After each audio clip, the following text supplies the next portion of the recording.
This is ESPN 1025 The Game. Nashville's best sports talk, locally owned, home of our Nashville Predators. WPRT FM Pegram, 97.5 Murfreesboro, WBUZ HD2 Laverne, online at thegamenashville.com. We are You got me, Ian? 1025 Test. The Game. Hey, Willie, I got you, man. All right. Live from the Game Nashville studios, it's time for Darren, Daunic, and Chase. With hosts Darren McFarland, Willie Daunic, and Chase McCabe. On Nashville's best sports talk, ESPN 1025 The Game.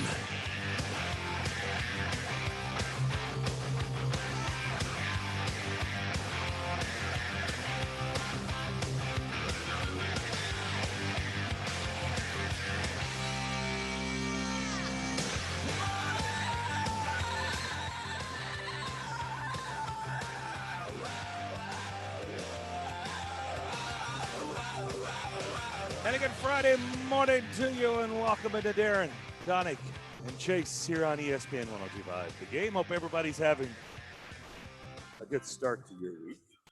We head into, hopefully, which is a long weekend for most of you. Actually, we'll be on the air on Monday on Labor Day, so just keep that in mind from 10 until 2 o'clock. Actually, we'll be live all day on Labor Day, reacting to what will be the first full weekend of college football. Darren McFarland, Willie Daunic, Chase McCabe alongside. Ian so far on the board today. Wow. I'm not even sure if Ian has done this show, has he? I don't know if he has. I don't know if I ever remember Ian filling in and doing this show. I'm not sure about that. Maybe once. The fact that none of us can remember, I have a feeling it may be a first, Ian. I think you could be right. Wow. Nothing comes to mind off the top of my head. Well, welcome. Thanks for doing this. Well, thank you. Thank you very much. Elijah Campbell is out today, so he'll be back with us. So Ian, manning the board today. We got a lot of things to get into. React to Tennessee's went over. Excuse me. You right there? You awake? Sorry, I was getting awake? Tired. Talking about that game last night, but yeah, UT won, beat Bowling Green. So that was good. And they got Pittsburgh. That wears orange. Next weekend. Look, it's 1-0. It's a good start. I wouldn't say that I was impressed. I wouldn't say it deserves a gold star. Yeah, it's a 32-point victory. It was a little underwhelming at times. That would be my quick assessment. A little? Okay. Yeah, Is I think that so. being too nice? I mean, all I know is it's a 32-point win against Bowling Green. Okay, you'll take that, just like you just laid out there.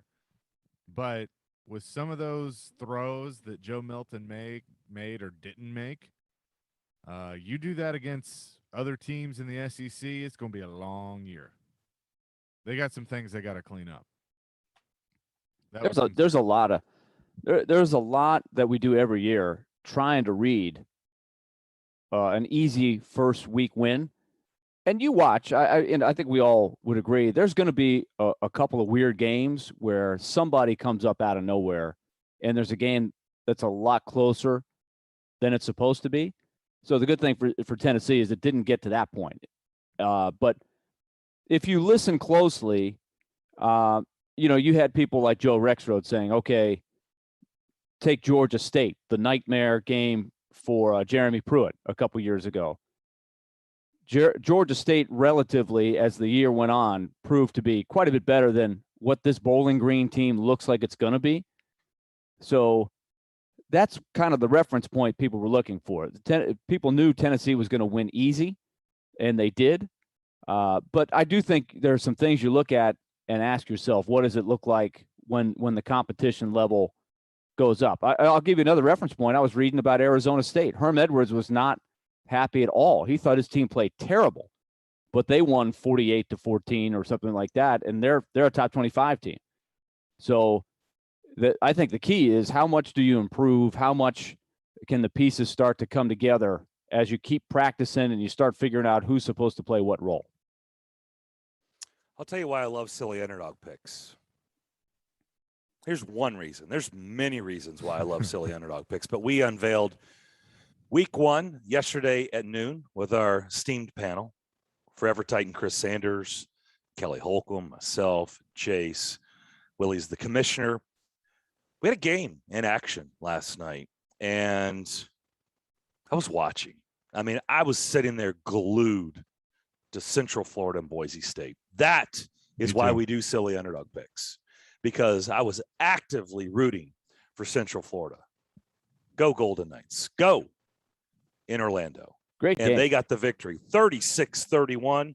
Kelly Holcomb, in fact, let me go on and put an X here. Boise State plus 6.5. That was a fail. Yep. Even though it was kind of close and really scary. And Big it was 14-0. It was 14-0 Boise State. It was. Let's keep piling on Kelly for a second. Oh, wait a minute. Did the other game happen too? It did. The Facebook Live game? Kelly's got a big old goose egg for this week. I don't even see that score. Wait a minute. Where is that? Brother, you got to dig for it. You got to go to Facebook. Go to Facebook. Go to Facebook. They posted it. They posted the score on Facebook. So the recap is on Facebook. Okay. I told you it was a couple of the moms. The moms put the phones up on the light poles, and there was some commentary by the parents back and forth during the game, like you do at our kids' baseball games. We do and that soccer with games. our games. Don't knock it, man. It's great. Guys, great. I was on the air. I was on the air with it was Darren, Derek, Darren, Daunic, and 3D. Derek. 3D. We had 3D. I came back. We were on the air. Solomon show. And my son had a game going on one time, and I went nuts because he went deep in a tournament, and I could see it on the one of the moms put their phone up on the thing and put it on Facebook Live, and so I got to see a home run in action that I would not have otherwise seen. So I did look. That game last night was on Game Changer. So if you have Game Changer, that app, you can go. Game Changer, yeah. I think the parents put all the parents out there down by down, yeah, the play-by-play. Even I knew what that was. Did you know that, Chase? Yeah, no, I've heard of it. All right, I'm proud of you. Sam Houston Ian, State. you'll get there one day. You'll get there one day, Ian. You still got a ways to go. They're not ready to play sports yet. Sam Houston State defeats Northern Arizona, whatever school this was, plus 11, 42-16. The final score. That's what he gets for picking that silly game. So the defending champ is already 0-2 and a goose egg for week 1. We already know that. Correct. Willie, you want to give us a recap? I'm just kidding. Of the Northern Arizona game? No, just go on and give us a quick recap of week 1. Oh, do you want to know who picked what? Yeah, well, no, I was just honestly, we do want to promote that we want people to play along. So just because there were games last night and there'll be more tonight, remember we do the Saturday and beyond games. So we want people to go to the GameNashville.com to play. I saw some people, reaching out on Twitter going, "Oh, you guys made the underdog picks. Glad to see it's back." All of that. So I know people are getting back in the swing. But so Kelly had Northern Arizona, which, by the way, I believe was one of the training grounds, one of the first jobs for the Hammer. Kara Hammer was at Northern Arizona, I think, for a while before she came to she was streaming their games. She was in charge of streaming their games on Facebook. Yeah, doing commentary while streaming the games. We'll have to ask her. I'm not sure. I think you could see some highlight reels of some interviews and games that she was covering there if you look closely. But so Kelly had Northern Arizona over Sam Houston, which did not go well. Boise State, thrilling game against UCF. Great opening game. That was a fun game. Got delayed for a long time, so it was late starting, so it ended late. But UCF pulled it out. With a late interception as Boise State was driving. Chris Sanders took Temple, 14.5-point dog at Rutgers. That was moved to Saturday. Mm-hmm. And he also has Montana State, 18-point dog against Kara Hammer's alma mater, Wyoming. This is the Hammer week, I guess, apparently going out west to some places. And then Darren has Penn State, 5.5-point dog at Wisconsin. Darren also has Virginia Tech tonight. Today at 5 o'clock. At 5. At that's at 5 in Bloxburg against Virginia North Tech? Carolina. Yeah. Virginia That'll be Tech game fun. is at 5 o'clock today. Virginia is- Tech, North Carolina. We're diving right into the deep end of college football, all kinds of stuff. And Chase has ESPN, Chase. Check it out. ESPN. Thank you. Chase has Yeah, the Raging I will. Cajuns of Louisiana against Texas, and also has Indiana, a 3-point dog at Iowa. So we're all in. The GameNashville.com is where you play. You can win prizes. And the key is to get going. We all have an emphasis to this. Don't wait a couple weeks. You can and play along, but it always gives yourself the best chance to win if you're playing every week. So dive in. I'm so glad it's back. It's such a fun segment. So I'm very, very glad that we're rocking and rolling again on Silly Underdogs. Something you really liked about the Tennessee victory, something you didn't like. Who wants to go first? Well, I'll start with something I didn't like. I feel like that when you make a stop at the end of the half and you know they're going to kick a field goal, burn a timeout, give your offense more time at the end of the half to go do something. So I didn't like that game management out of Josh Heupel. I thought the offensive line looked pretty good. They gave Milton time to throw. And that's another part of you can make that as a concern for Milton, that he had time to make some of the throws that he didn't make, the long passes downfield that didn't work out. Landed to the next time zone a couple of times. Time zone. He's got an arm. Yeah, he does have it.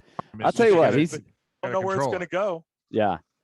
So keep going, Chase. Finish yours. Well, I mean, that was pretty much it. I mean, those two things. By the way, he's a big dude. That's why probably he's a big arm. 6'5". Big. He is bigger than I realized because I watched him play a couple games in Michigan. For whatever reason, I didn't think he looked that big. Didn't remember him being that big. What I liked for Tennessee was they came out and they score on the first two drives, and you can see what they're trying to do on offense. It's not going to be that easy, as we know, against some of the teams they have to face, but they came out, they went with the high tempo, they executed, they spread the field laterally, and Milton showed that his arm strength is unbelievable. When he hums it in there, he's got a good fastball. We can see that. So he can make those throws to the sideline very well, so they can get those guys out into space. So I that's what I'd liked if I'm a Tennessee fan, is they're coming out and they're showing you exactly what they want to do. They didn't have a lot of penalties on the first couple of drives trying to play fast, and it worked. The downside is they didn't keep it going the whole game, but you got to start somewhere. The Milton was interesting. I thought Jordan Rodgers really laid it out very well on the broadcast. As the game started, he said, okay, here's what I've seen with Milton. This is where he's going to have to get better, recognizing things. And as the game unfolded, he had some good plays, but he also had some other plays where Jordan Rodgers say, aha, see, this is what I've been telling you. Here's what he's got to work at. There was one where, he missed a guy cutting wide open, held on to the ball, and took a sack. Just a little thing, but it's kind of planting seeds for, okay, where is this guy going to have to be better if he's going to be the answer for Tennessee at quarterback? And, of course, as we see, his throws were a little erratic, the long ball especially. I think what surprised me the most is when I think of Josh Heupel, I thought they were going to be an offense that was going to be slinging the ball around the field, right? Fast pace, up tempo, get after it. But what did they do last night? What were they so effective at? Running the ball. Running the ball. I mean, they just ran the ball a ton. Well, they outrushed Bowling Green by like 300 yards. Yeah, I mean, this is what's crazy. Evans and Small each had 116 yards and 1 touchdown. No, I thought Small had a little bit more than Evans. I'm looking on ESPN, the stat sheet right now. It says they both. Sure? Mm-hmm.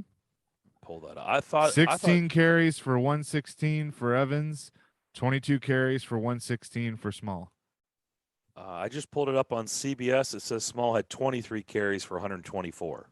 Well, I think ESPN gave up on that game. I think they turned away. They didn't get Small's last carry.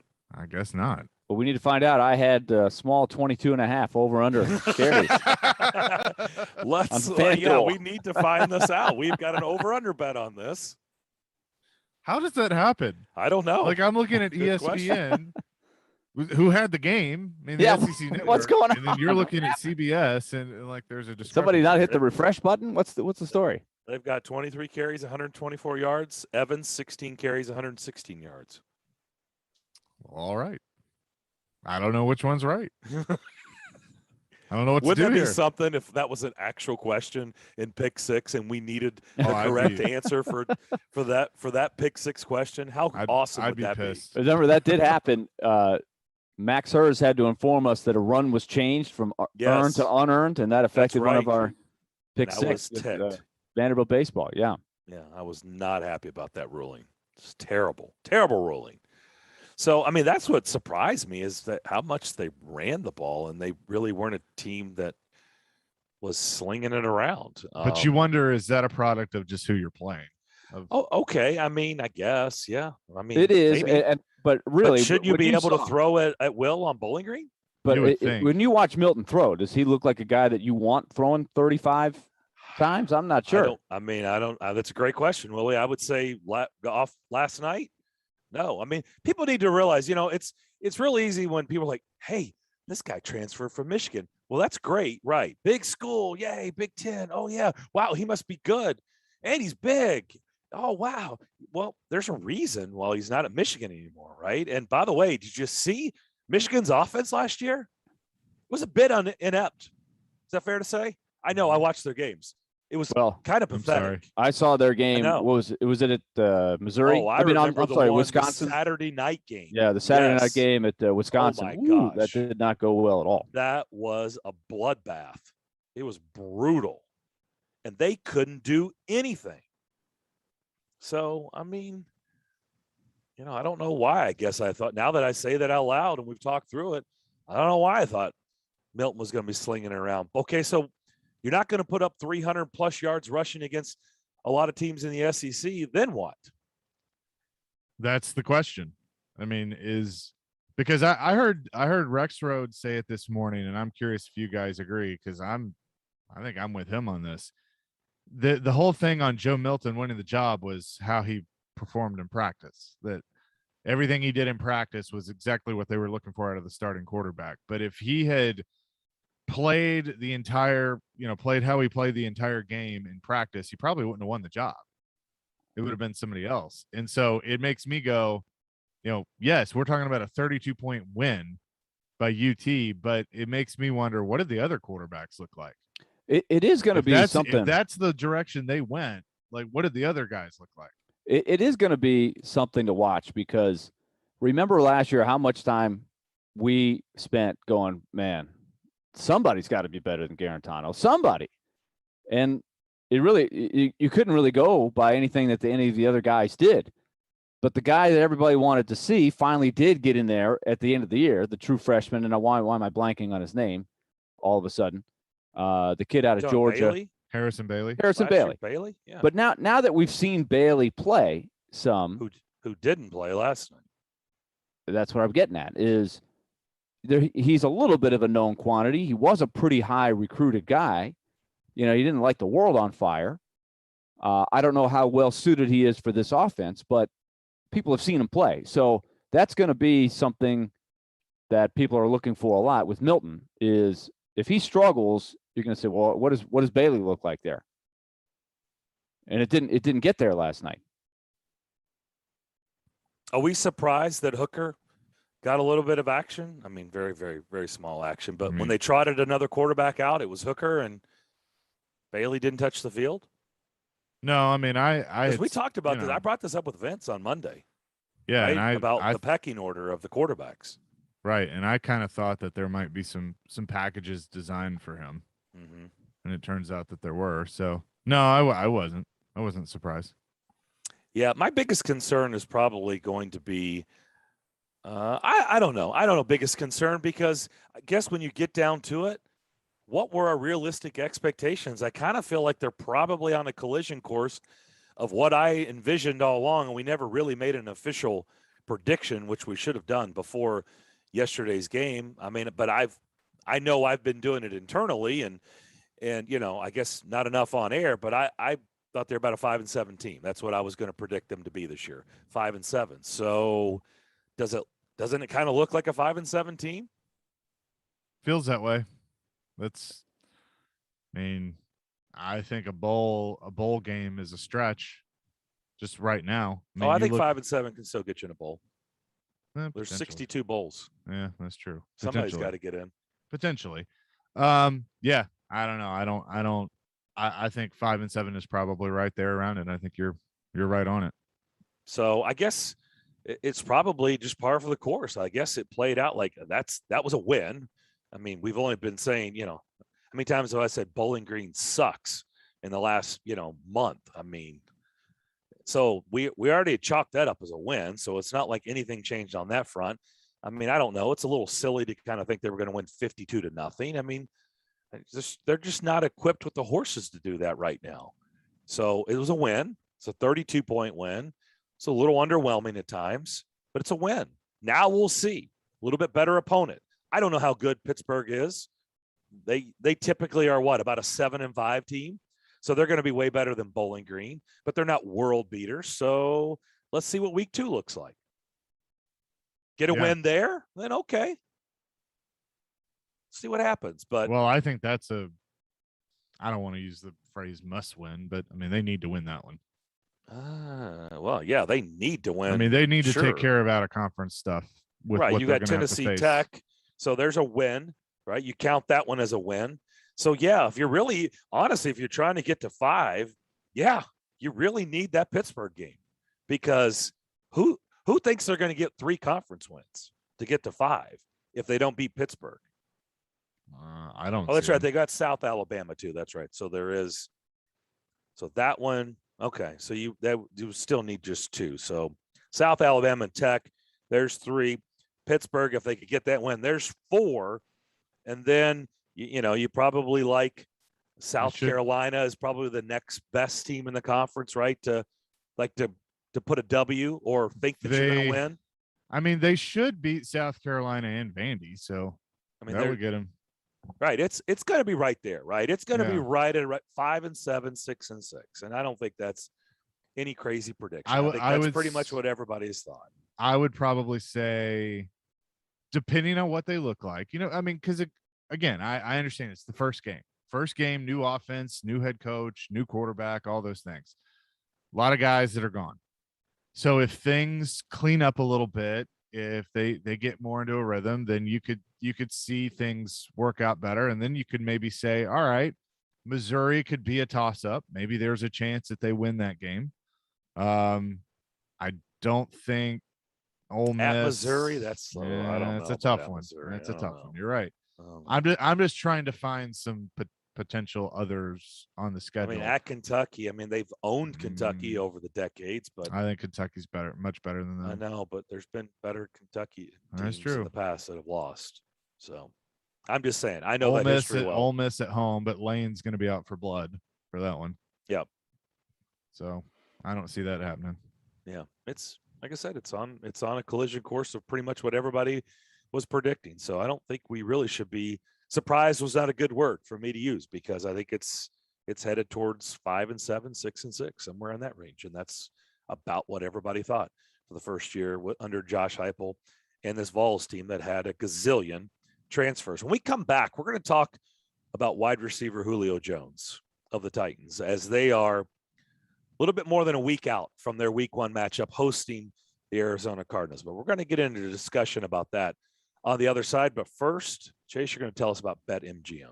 I sure am, because you can discover what winning feels like at BetMGM. It's the best time to sign up for the king of sportsbooks. I've been telling you this. You need to get on it. It's football season. They're giving new customers a shot at an easy $100. So all you have to do is register using the code 1025game100, and you can win $100 in free bets when you place a $1 money line wager on any college football game. And if either team scores a touchdown in that game, you win. No matter what your gridiron game is, BetMGM is always ready for action. Enjoy innovative parlay selection builders, daily promotions, boosted odds specials, and much more. Download the app or go to betmgm.com. Use that code 1025game100 to win $100 when you bet just $1 on any college football game and either team in that matchup scores a touchdown. It's only at BetMGM. New customer offer. Paid and free bets. You must be 21 years or older. Must be in Tennessee. Visit BetMGM.com for a full list of terms and conditions. For problem gambling support, call the Tennessee Red Line at 800-889-9789. Monday may be Labor Day. Happy Labor Day. Happy Labor Day. Happy Labor Day. But we'll be working for you. Tune in starting at 6 Monday morning and all day long as we'll be live and local, breaking down the first weekend of college football and getting you ready for week 1 in the NFL. We are Nashville's best sports talk. ESPN 1025 The Game and the Game Nashville app. Blood Assurance, the area's only nonprofit community blood center, announces the opening of their new blood center at 600A Fraser Drive in Cool Springs. Now Williamson County has a new, convenient, comfortable, state-of-the-art blood center for donors to give the gift of life. Blood Assurance centers are the only facilities in Middle Tennessee where all blood donated goes to help many of our area local hospitals. To view the center's hours and to make an appointment, visit bloodassurance.org/schedule. Give life, give blood, give local. In 1972, a Nashville family business story began when Bill and Beverly Finley founded Volunteer Hose and Gasket. 3 generations have grown the business into the local industry leader, supplying just about anything to anybody, from the largest of contractors to your neighbor that mows his own yard. Over 1 million items in stock: belts, belting accessories, gaskets, gauges, hose fittings, hydraulics, industrial hoses, lubricants, sealing products, toothing, fire protection, and more. All at volunteerhose.net. If Volunteer Hose and Gasket doesn't have it, then you probably don't need it. Call them at 615-242-0461.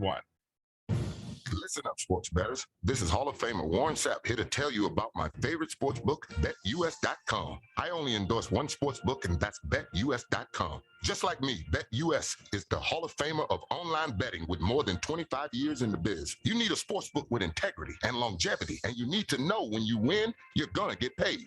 You need a sports book that offers all the action to make every game feel like the playoffs. Call today at 1-800-69-BET-US. That's 1-800-MY-BET-US, and they will get you set up faster than I can run the 40. Nobody in the industry gives bigger bonuses than BetUS. I play at BetUS, and so should you. Now is your turn. Join now. Call today at 1-800-69-BET-US. That's 1-800-MY-BET-US. My favorite sports book, BetUS.com. Join now and get up to 200% in bonuses on your first deposit. Call 1-800-MY-BET-US. Tell them Sapp sent you. This Saturday, Score! Penn State stretches the lead. Picked off. The Wisconsin defense is going to score. it's a season-opening Big Ten showdown from Madison. When 19th-ranked Penn State visits 12th-ranked Wisconsin, coverage begins at 10:30 on ESPN 1025 The Game and the Game Nashville app. Hey, this is Ryan Johansson. You're listening to Nashville's best sports talk, ESPN 1025 The Game.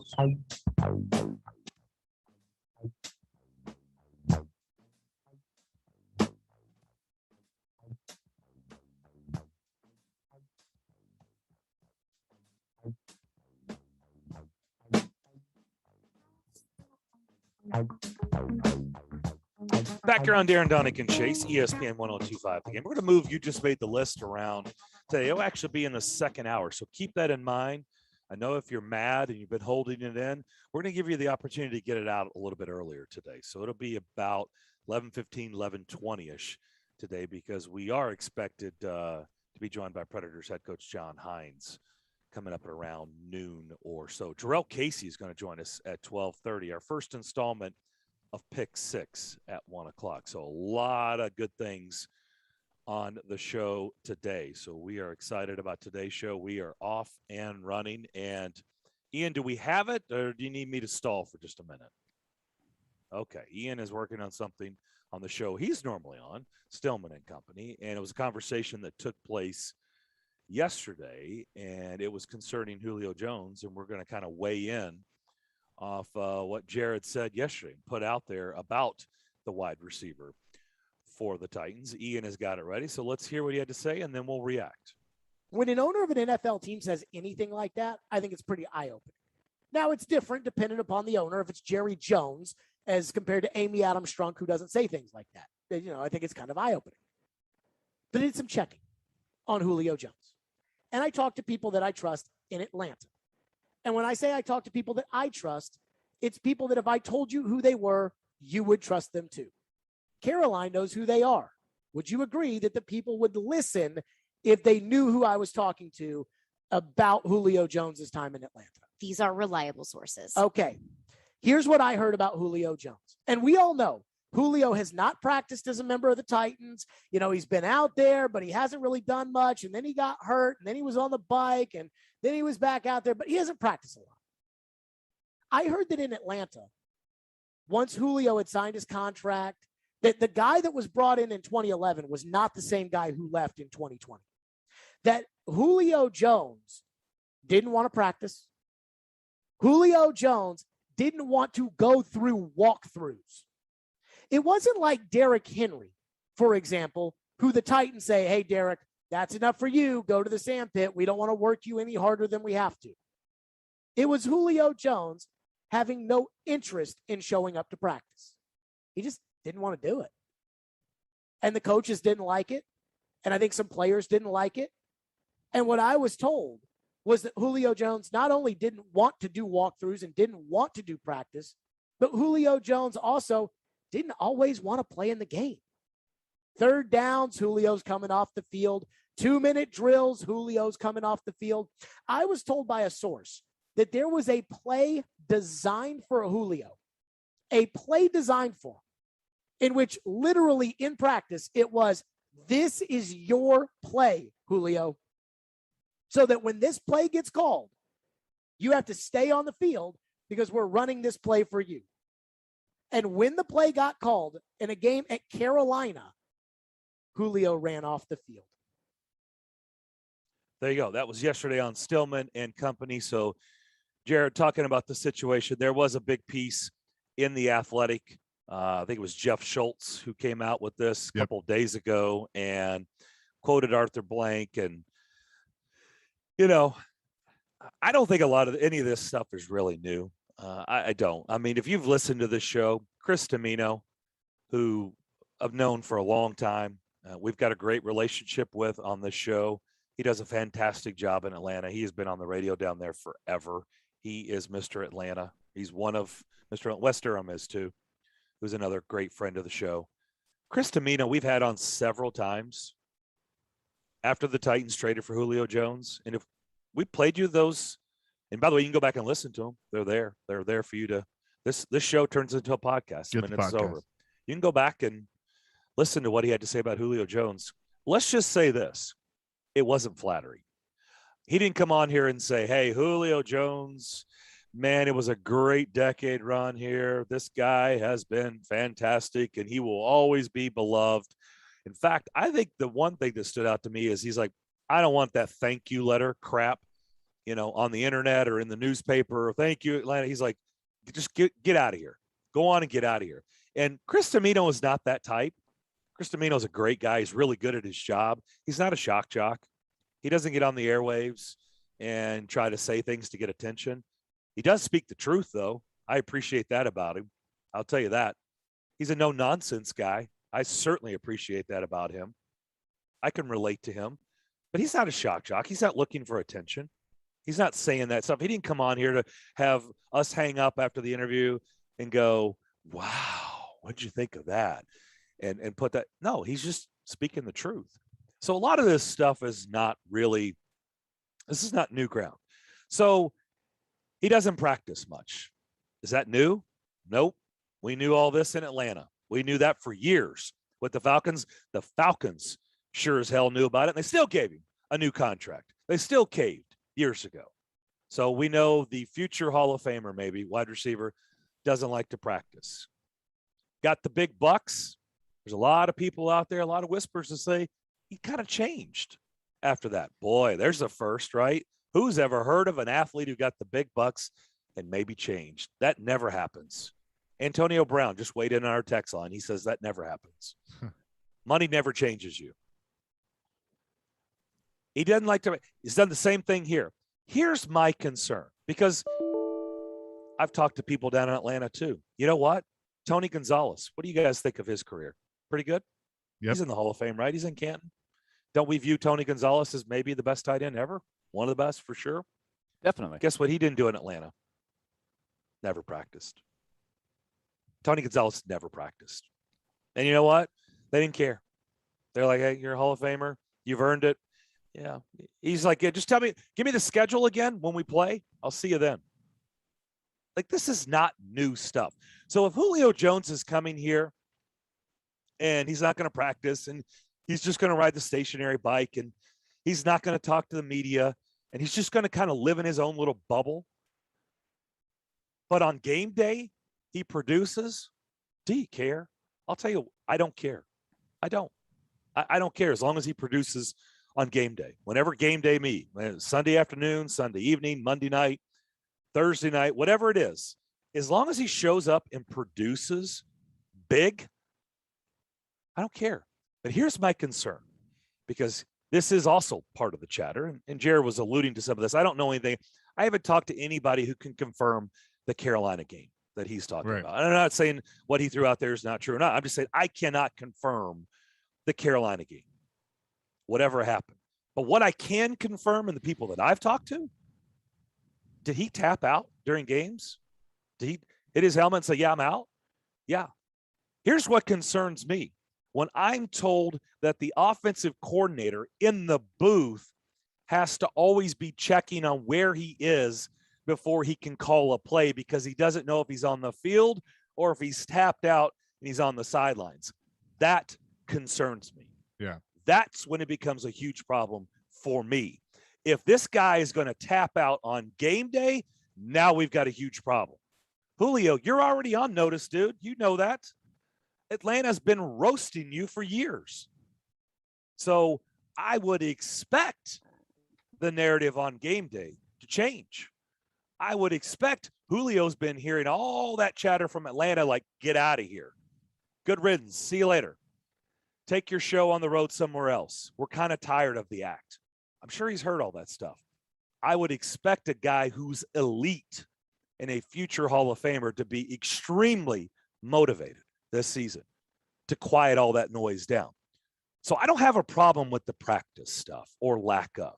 But what I'm going to have a problem with, and now I'm going to be paying close attention, if this cat is tapping out all the time on game day, we're going to have huge issues. Because that's not what they brought him in here for. Like, you got to get past that. Dude, Atlanta's been ripping you for that. You got to get past that. Like, you've got to be available on game day. I don't care if you're available during the week. Mike Vrabel may, and maybe that's going to be a problem. I don't care. But you better be damn ready to play on game day. Because it seems like in Atlanta, it was like, sometimes it was there and sometimes it's like third down. Yeah, I'm done. I'm going to take a series off.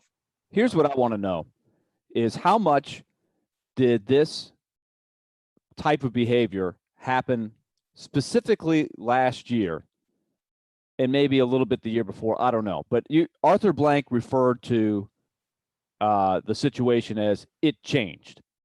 The relationship changed. And it had to do, generally speaking, with the contract that they got done. And that was a big deal. That was the type of thing that we discussed on our show. It was a big enough story. And I remember saying, when a guy comes back and who's already pretty well paid and says, I want more, that's a tricky one, right? And yet I think I remember being pretty surprised at the time and said so. The Falcons accommodated him. They went and did it. And still Arthur Blank felt like the relationship was still never the same after that. And that was really puzzling. And I think Arthur Blank still stings from that. And then, of course, we're talking about all this stuff, a level of engagement. You can, Steve McNair proved that you can not practice and still do well in the games. I think that is, we can cite many, many examples of that, but there's a level of engagement that you have to have. And so I think that's the question here, because it's happened exactly how we thought it might happen. Julio Jones has barely practiced with the Titans, and we all have our wonders of, are they going to struggle to build the chemistry? Is he going to be able to fit in not having the reps? Can they just put this down and have it be fine? He has to acclimate to a new system here. The Titans offense was pretty darn good last year. So if I'm Julio Jones, I want to make sure that I'm meshing with the new pieces. I can't just float and go in Did I there. not bring that up on the show? Like it's huge. I was like, is there? It's up to him. But no, Darren, I think I've heard you say many times that you think, well, because they have Julio Jones, they've got to throw it to him 150 times. I don't think that's the case at all. I think Julio Jones has got to prove, and he's got to do his thing if he wants to get the ball thrown to him a lot. And I'm putting sort of the base of Corey Davis's role last year. They proved that they could score a lot of points with the second wide receiver only getting targeted 3 or 4 times. So there's a little bit on Julio Jones to get acclimated to his new group. He does play for the Titans. The Titans just didn't move their whole team over to Julio Jones's team. You know what I'm saying? Like there should be a little bit of, I want to get in there. Now, if he's got the right attitude that he showed in the opening press conference, then I think we're going to be all right. He's engaged. He probably has a little bit of chip on his shoulder. I'm going to show everybody that the Falcons were wrong, and I'll show you why I was mad at the Falcons, and now I'm in a new place and I want to win. Then we'll be fine. But it definitely is troubling that it does appear that he checked out to some degree. I'm just wondering, was this happening at the height of his career, or were these all examples that Jared was referring to that happened last year after it kind of went south? Yeah, and that's going to be the big question. Was it he was just fed up with the regime that was there, which changed? Which is still not nice to hear. I don't like when guys do that. They just check out everything. You don't like what's going on, so you just kind of check out. I don't know. That's not a good character trait to have. When you're getting paid tons of money? Yeah. Yes. Probably not. A couple things that kind of came to mind when I was, and what you said about the press conference, like I never take too much away from an opening press conference. I want to see it, show me the action. And Darren, I agree with you that if he doesn't practice, okay, whatever. But if the Carolina story's true and he's tapping out and he's coming out of plays and just not on the field. No, I'm telling you, it is true. It's absolutely true. It's not if I it's understand. true. It is. If it continues to be true is what I mean. If it continues to be true here, yeah, then that's a major problem. Like that I am concerned about. That raises another question. That there is a connection between this franchise and the franchise he just came from. Thomas Dimitroff, the former GM, and John Robinson worked together in New England. I would hope, and I know that they had a good relationship, I would hope that they talked before this went down. That because GMs talk, people talk, we're talking to people. I would hope that they had a conversation, and I would hope that Thomas Dimitroff would shoot J-Rob straight and tell him some things that, hey, if you do this, just understand there's some things that come with him. Second connection, and this one, now they're competitors, but Arthur Smith, it's quoted that Arthur Blank said that, they're the culture, the whole culture changing, and that was one reason that led to going ahead and doing the move. But if Arthur Smith got there, was told some of this stuff that was going on and said, yeah, no, that's not what I'm looking for.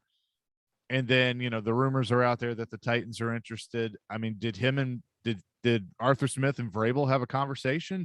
Does that happen? Should that have happened? The point is there are ways to find out some of this info behind the scenes if you're the Titans. And I hope that happened. And I hope that the stuff that we're talking about and that we're finding out, that they at least had an idea of, okay, this is something we may have to deal with, but we're willing to take the risk and we're willing to deal with it. I also didn't you guys get the feeling that Arthur Blank could have gone a lot further with what he said, and he kind of caught himself and said, I really want to leave it at that. Didn't you guys get that impression? I think he really feels personally hurt. Well, he's a pro athlete. He tried to really pro athlete. Yes, he takes tried up to for do his everything he could for Julio players. Jones to take care of him, and he felt like he got burned. Yeah. And he doesn't like that, but he's also didn't want to go next level and really trash the guy.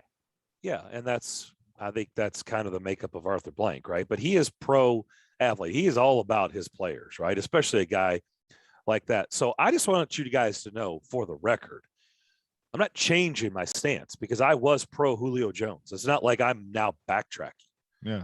I'm pro Julio Jones. I'm glad they made the move. I said here and said on the show many times, yes, go get him. If this is realistic, go get him. If it's not a crazy price tag, go get him. So I'm not changing my stance because you know what?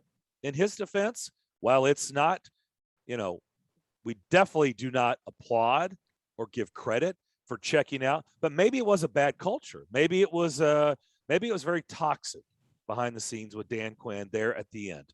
It still doesn't give a guy a right, Willie, back to what we were just saying. It doesn't give a guy a right who's making tons of money just to say peace out. So, but it could have been a really toxic environment for all we know. It may have been just really bad last season. Like it was just enough is enough. But I'm not excusing that. So I'm not going to backpedal on Julio Jones. I'm glad he's here. And I don't care about the practice stuff. Like I said, Mike Vrabel and the coaching staff may. But what I'm going to care about and keep close tabs on is game day. Because if Julio Jones still pulls this crap here after he's been blasted for years in Atlanta for not being found in crucial situations, tapping out, because we used to get that on Albert Hainsworth, right? Albert Hainsworth was big elite. time. And His how many nickname was times, two plays. Two plays. Yes, That's what thank you. his teammates called him because he would tap out. He need a Tap break out. after two Yeah, plays. need a break. It was like, and then come oh, back really? in. You'd have two great plays, but they're like, wait, Albert, where are you going? We need you We need back you in there. Yeah. He's disruptive. He's elite. Albert Hainsworth was next level. In his heyday, he was Hall of Fame. He was an unstoppable force. But that was the knock on him. Like he would tap out too. Same deal. It's like, come on, man, we need you more. So if he pulls that, And when then, he of got to course, that Albert level, got ripped for it, and it was time to get paid. Guess what? He played very motivated. It was amazing how it changed, right? Yep. He did raise his game, and that's when they became one of the best defenses in the league for 2 years because of him. He was Aaron Donald before Aaron Donald in the NFL, was he not? Yeah, I agree. But this here's the other stuff problem has for to Julio change. Like, Jones. we can't have Todd Downing out there looking for Julio Jones on the field before they call a play. Yes. Like, that cannot happen. Agreed. And we have seen wide receivers in particular check out and then check back in with a new team. I think if you go through the list of Terrell Owens and Randy Moss and some others where they get to a point for whatever reason on a team that, at one point they had a ton of success, but it goes south. Like Randy Moss and Terrell Owens were picked up for lower picks than Julio Jones, 3rd round, 4th round. I can't remember exactly, but Randy Moss was 4th round from the Raiders. Yeah, and then all of a sudden he was Randy Moss again, and he was a sensation. So that's what the Titans have to hope for here, that it's just a change of scenery and a new bolt of energy, and the engagement is there. That's the word I'm going to use. It's like all I need you to do if I'm Mike Vrabel is be engaged. But when it's time that you're in, you are fully in and looking to win a championship, because that other stuff does not jive with, because here's my point. It's going to be hard enough for him to stay on the field at his age without injuries creeping up, because it gets harder and harder to do that. So if he's not fully engaged, he might miss a certain amount of time. He's going to miss a certain amount of time anyway, I think, realistically, because of his age. So if it's the engagement problem on top of that, then you could have a disaster. All right, we'll come back more on this on the other side to wrap up the first hour next. What will be Mike Vrabel's message to the team this season? The message is, Steve, don't do dumb to hurt the team. Wait, no, that was last year. You have to coach and play better. We got to coach better. We got to block better. We got to run better. Right. We're getting you set for the most anticipated Titans season in 2 decades on Nashville's best sports talk. ESPN 1025 The Game and the Game Nashville app. From the Fox 17 News Code Red Weather Center. I'm Fox 17 News Code Red meteorologist Dan Guthrie. Sunshine this morning will lead to partly cloudy skies this afternoon. Temperatures will be taking off only to the middle 80s, but again, no humidity comes back this weekend. This weather report brought to you by Hiller Plumbing, Heating, Cooling, and Electrical. I'm a happy face truck today. MTSU football returns Saturday, September 4th. Your Blue Raiders host preseason #1 Big South Conference pick, the Monmouth Hawks, with kickoff at 6 p.m. Floyd Stadium provides guaranteed fun for fans of all ages, with the Blue Raider Beer Garden featuring Steel Barrel Brewery, also the Family Fun Zone offering inflatables, carnival games, and the ice cream station, and post-game fireworks. Come early for the Blue Raider Walk and wear your blue. Tickets at goblueraiders.com/tickets. Stronger together inside Floyd Stadium. Go Blue! Hey, Robbie Stanley here to tell you college football is back, and FanDuel Sportsbook is making Week 1 even more exciting. Right now, all customers get a risk-free bet on any Week 1 game. That's right, place any Week 1 bet and get a refund in site credit if you don't win. I really like Ohio State against Minnesota. Right now, the Buckeyes favored by 13.5. I like Ryan Day and company to get it done, but don't take my word for it. Make any bet you want in Week 1, and offers like this are just one of the many reasons I love betting on college football on FanDuel. They're the #1 rated sportsbook app in America. It's easy to use, safe and secure, and you get paid as quickly as 24 hours. So just open the FanDuel Sportsbook app to get started. If you're new to FanDuel Sportsbook, sign up with promo code ROB to also get a risk-free bet up to $1,000. That promo code is ROB. You must be 21 or older and present in Tennessee. Refund issued is non-withdrawable site credit that expires in 7 days. A max refund of $10 unless otherwise indicated. Restrictions apply. See terms at sportsbook.fanduel.com. Got a gambling problem? Call the Tennessee Red Line at 1-800-889-9789.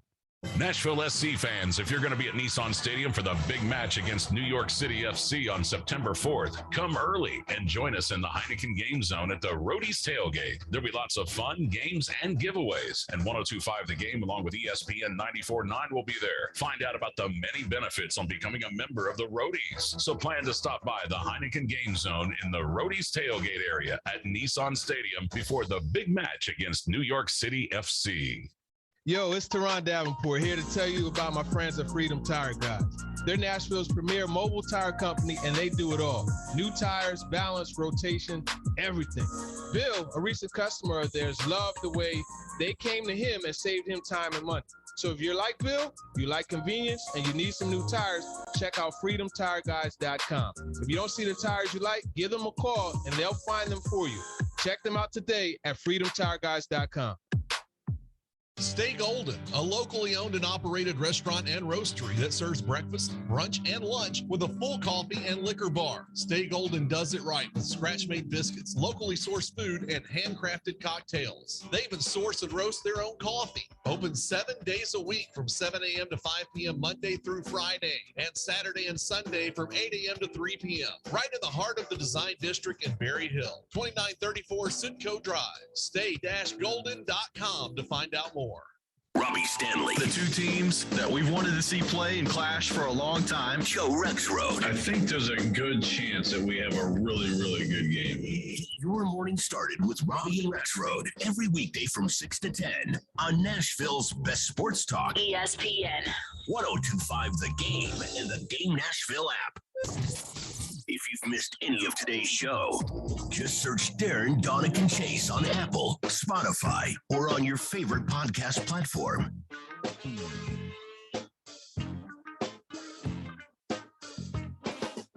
Back here on Darren, Daunic, and Chase on this Friday. Hope you're having a great day to this point. Show's presented by Creation CBD. Creation CBD products curated for life. Don't forget, this is what I know. You just made the list coming up at about 11:15-ish, 11:20-ish. Great prize for that. Let you feel a little bit better going into what is hopefully a long weekend. But keep in mind, all of our shows, we will be live from 6A to 6P on Monday. So all of our shows will be a full go. We'll be reacting to a full slate of the college football season. And, of course, our week 1 of the college football season and getting you ready for week 1 of the NFL season. So keep that in mind on Labor Day if you're looking to listen to some good sports talk. We'll be here for you. So I have a few more thoughts on Julio. Well, good, because we're going to talk about it. So let's do that. Let's do it. Let's talk about it. We played a condensed version of some of the things that Jared threw out there, but one thing that I know he mentioned was walkthroughs. And as you said, like I have no issue with if he doesn't practice, he doesn't practice. But I feel like a walkthrough is important for installing the game plan, and that's something that he needs to be a part of. And part of Jared's reporting was he would even skip out on those. That I have a concern with that. Like, because you're learning a lot of things about what you're going to do for the actual game with walkthroughs. And then if the Charlotte story is accurate, if there was a play that was designed for him and he's pulling himself out of the game and therefore the play's wasted, they can't use it because of that, then that's a problem. But to play devil's advocate, because I personally, Chase McCabe personally agree with everything that's coming out, that we're all concerned. The crazy part is the numbers that he's put up in his career. I mean, last year he was on pace to be Julio again, and then he got hurt. So even though he's skipping out on walkthroughs and he's coming out of games and things like that, yet he's still putting up those kind of numbers. I mean, that's I guess the part that has allowed him to get away with it for this long is are Vrabel and the Titans going to be willing to go, hey, no, that's not going to fly here. That may have worked down there, but that's not how we do things here. Okay, I think that's how many a really of those conversations have happened. But those conversations need to take place before the trade. In fairness, like I don't know if you wait till that goes back here, right? I understand that, but that goes back to J-Rob talking to Dimitrov, or Arthur and Mike talking to each other. I mean, there's got to be. You're right. There has to be conversation, and I hope, because of relationships that have been in place for a long time with people that have been connected to both franchises, that happened. Oh, I feel like they had it. I think you knew at the press conference when they introduced him that they had some good conversations about all of that stuff, because they said all of the right things. Both sides did. And I think Vrabel, remember early in training camp, said, you know what? He's not going to be out there very much. Get used to it. He's not going to be practicing that much. He did feel the need to tell us, the media, and, by the next phase, the fans, don't alarm yourself by thinking he's going to be practicing a lot. So I do think that they knew what they were getting to a degree. But let me get back to the numbers thing, because I think this is a big thing in sports, and analytics can see through it to a degree sometimes, but there are numbers, and then there are numbers that help a team win. I do think Julio Jones is talented enough to where he's going to have numbers, catches, yards, stuff like that, stuff that helps your fantasy team. But there are guys that maybe the numbers aren't as magical, but the numbers help you win. That's the thing that has to happen here. This isn't a team that's trying to have an 1,000-yard receiver just because they haven't had too many. They need a guy that's going to help them get to the next level and win a championship. Whether he has 800 yards, 1,100 yards, 1,500 yards, or 900 yards, the numbers have to translate to wins. That's been my point all along. And if you can just sleepwalk and get 1,000 yards, which he's talented enough to do, then if that's what you want your career to be about, fine. But I'm hoping he wants something more than that. And he has said that. He said, I don't care about the stats. I want to win. Let's find out if that's true. There's a great saying in baseball. There are certain players, 2 for 4, but what's the score? Right? There are guys that if they're 2 for 4, they don't care what the score is. I'm 2 for 4, man. I'm hitting 333. I don't feel that bad that we lost because I had a good game. But there's other guys that, they might be 2 for 4, but they're ticked off because they lost and they struck out with second and third, 1 out when they needed to put the ball in play. This is what I'm talking about here. That's the engagement level that's going to be important. So I don't just say I don't have that saying. I don't have this. Well, when he was out there, he got a lot of yards. That doesn't do it for me. I want to see translating to wins. I have a hard time believing somebody really cares about winning that much if that stuff was going on, because ultimately you're a big part of their success. So how is you tapping out going to lead to wins? Yeah. There are guys. So it's a little bit of a problem to me that he's that he says that, because that doesn't make any sense. If that's the case, then you would never be tapping out. You would be like, don't take me out. Leave me out here. Right. I want to help us win. Here's the thing, though. And a little bit of this is phoniness, because if Atlanta hadn't drafted Calvin Ridley and they didn't really have any good options behind him, they'd have put up with this crap. They would have. That's the phoniness about it. But the reality is they drafted Calvin Ridley, and they realized Calvin Ridley is just as good. And you know what? We'll be just fine, and we're tired of the nonsense. Well, here's the deal for Julio Jones. You're coming here, and this is not an offense that's just relying on you. They've got already a number one receiver in A.J. Brown. They've got the best back in the league in Derrick Henry. And they've got a very, very efficient quarterback in Ryan Tannehill. So they're not depending on you. You can help things. You can push things forward and make things even easier, but they're not depending on you to win football games. So I'm just saying, if he goes, and we all know how Mike Vrabel is wired. I mean, come on. All right. If he starts doing this stuff, it's going to grow thin really, really fast here. And so if Julio thinks this team is going to sit around like the Atlanta Falcons did for 3 years and put up with it, I got news for him. They're not. So I would like to see the game day stuff go away and see him be really engaged. And maybe this culture here will present that, because that's what I care about. Riding a stationary bike or not being really available for much for practice, I don't really care about that. But they brought him here to help them win football games on game day and be a part of a really good offense. And if he does that, I don't really care about the rest. All right, we'll come back. Big Joe on the go to start hour number 2 of Darren, Daunic, and Chase. That's next. ElectronicExpress.com. We make it happen. Hey, Sounds fans, Jeff Henn here in Louisville, Kentucky with your Nashville Sounds update on ESPN Nashville. Tonight it's Game 4 in Derby City. The Sounds and the Louisville Bats. Colin Ray on the mound. We'll have the broadcast at 5:45 with a 6 o'clock first pitch on 102.5 The Game. Last night, the Sounds got swept in a doubleheader, making up Tuesday's rainout. They never had a lead in game number 1, but Tim Lopes did provide some firepower in the top of the 5th. 1-0 back to Matt Lipka. Here it is. Swung on, lined out to left. That's going to get down for a hit. Lee comes to get it. Rounding third, Terang heading home. The throw from left is late, and the Sounds get a run. Bryce Terang scooting around third and scoring on a base hit by Matt Lipka. And the Sounds are on the board. They trailed 2-1. Sounds lost 5-2 and then fell in the second game 3-0. They'll be back at it tonight at 6 o'clock from Louisville on 102.5 The Game. This is Jeff Henn with your Nashville Sounds update on ESPN Nashville.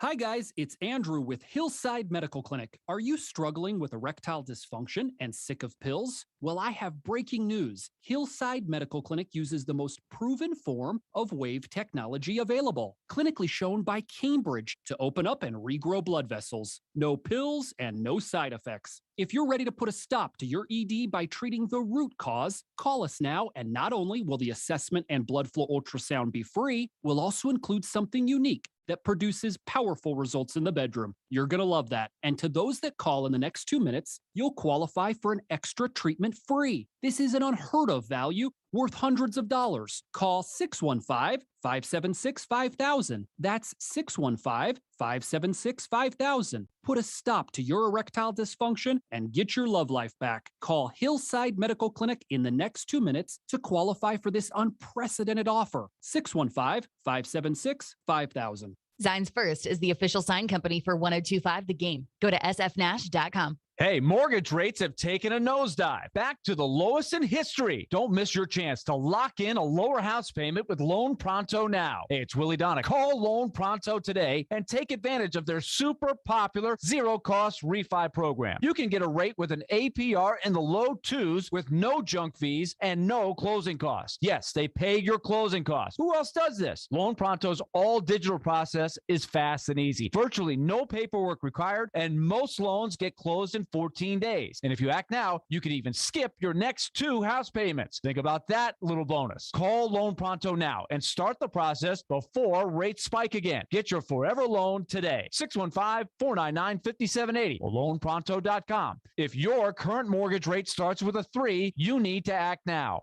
615-499-5780, loanpronto.com. 615-499-5780. Equal housing lender. NMLS 166178. 781, subject to lender approval. Not all loans eligible for zero-cost option. Here we go. Nashville's best sports talk, locally owned, home of our Nashville Predators. WPRT FM Pegram, 97.5 Murfreesboro, WBUZ HD2 Laverne. Online at theGameNashville.com. We are ESPN 102.5 The Game.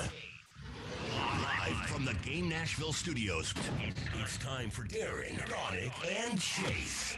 With hosts Darren McFarland, Willie Daunic, and Chase McCabe. On Nashville's best sports talk, ESPN 102.5 The Game. Second hour, Darren, Daunic, and Chase here on this Friday. Hope everybody's having a good day thus far. Darren McFarland, Willie Daunic, Chase McCabe with you. Ian Safar, a part of the program today, manning the board. Good to have him on board. We talked to Big Joe on the go. Joe Dubin joins us this time every Friday to tell you exactly, Joe, if you're looking for scores, if you're looking for the action tonight when it comes to high school football, where do they need to turn? Good Friday to you, Darren and Willie and Chase. So look, Main Street Prep is a great resource for high school football. You know, I'm a big high school football guy, but they cover everything. But I've never seen such extensive coverage, stories, and scores that I have with Main Street Preps. They're part of the Main Street Nashville umbrella. So thanks for giving me a chance to promote those guys. They get writers all over Middle Tennessee and do a fantastic job. And we're ready for week 3 of high school football. So after tonight, almost 30% of the season's already done. So crazy. It goes by fast. I know, crazy. In all seriousness, we had fun last week at Neighbors in Germantown. You ended up being on the whole hour with us, but you played high school football. You played football, so we know the love for football. But honestly, you've been in this market on television, obviously on radio. Where did the love or the passion for high school football come from? From just playing? You know, yeah, well, not only that, but it gave me, and a lot of guys will test this as well, and it's any sport, but it gave me direction, it gave me confidence, gave me to be part of a team. I didn't really have a father figure in my life, so I relied on my friends and my coaches, to kind of fill the void in my life of that, and it was fantastic. So I never wanted anything. I had everything that I needed, and high school football was a big part of that. And it was a different time back in the mid-'80s, high school football here. As far as Metro, I mean, we would play Overton in the first game of the season, the playoffs. That'd be 10, 12,000 people there. They would have the Clinic Bowl, would be at Vanderbilt, and there'd be 25,000 people there. I mean, it was just a different time, and I get that. But the passion for the sport still runs strong in a lot of places. And for me, it's always been that moment of the Friday night of just forgetting everything and enjoying it. My mother really enjoyed watching me play football as well, and it's the friendships that you've created throughout the years. I mean, there's probably 40 guys from high school I still talk to that I played high school football with. Or in college, there's maybe 4 or 5. It's just a different kind of feel that you get. And so my thing is, I want these kids who get out here and play high school football to know that people care about them, that I know they're sacrificing a lot. A lot of their buddies, have jobs and they have nice cars. But just let these kids know that what they're doing on Friday nights will carry with them the rest of their life. No matter if they don't play college football, I never play another sport again in their life. Just what these guys carry with them for the rest of their life is so instrumental in who they become. And I mean, if I could go out and hug all the high school football coaches I had, I would in a heartbeat, because of the lessons they taught me and everything that still motivates me and molds me as a man. Goodness, 35 years later. Big tilt up north of town, Hendersonville and Beach. And they're going to do a really nice gesture at the end of the first quarter. They're going to pass buckets around in the stands, and they're asking people to donate cash or check. And they're going to send to the good folks in Waverly as they continue to try to recover and recoup their lives from all the flooding. So a really nice gesture there. I suspect it'll go on around the mid-state. But that is a big game, Hendersonville and Beach. Big rivalry game. That's a huge game. Plus, it's also Beach is now up in 6A, so it's a 6A Region 5 game. Playing Hendersonville. Beach is 2-0. Hendersonville's 1-1. They lost the opening game of the season to Oakland in pretty bad shape, but Oakland beats everybody bad. But now's a chance to get on board. Now this game is for the region, and you talk about games that make high school football special. I mean, both schools located in Hendersonville, just down the road from each other. So there should be a huge crowd there tonight, and there's a lot at stake. Beach has had a great program throughout the years, and so Hendersonville's always been there too as well. But now's a chance to really knock off Beach, get a leg up in the region. So you're going to pick a game tonight to go to. That is the game. And on top of what you said, Darren, about passing the bucket around and helping out Waverly as they kind of, get through all this together with everybody. And their football team is actually playing tonight. And we hope those guys have a great game and just kind of get their minds off what's happening back at home. But as far as Beach and Hendersonville, man, that's a really, really good game. If you're looking for a good game to go to, that's one of the big games for tonight. No doubt about it. I'm down here in Rutherford County, Riverdale and Blackman. That should be a good one.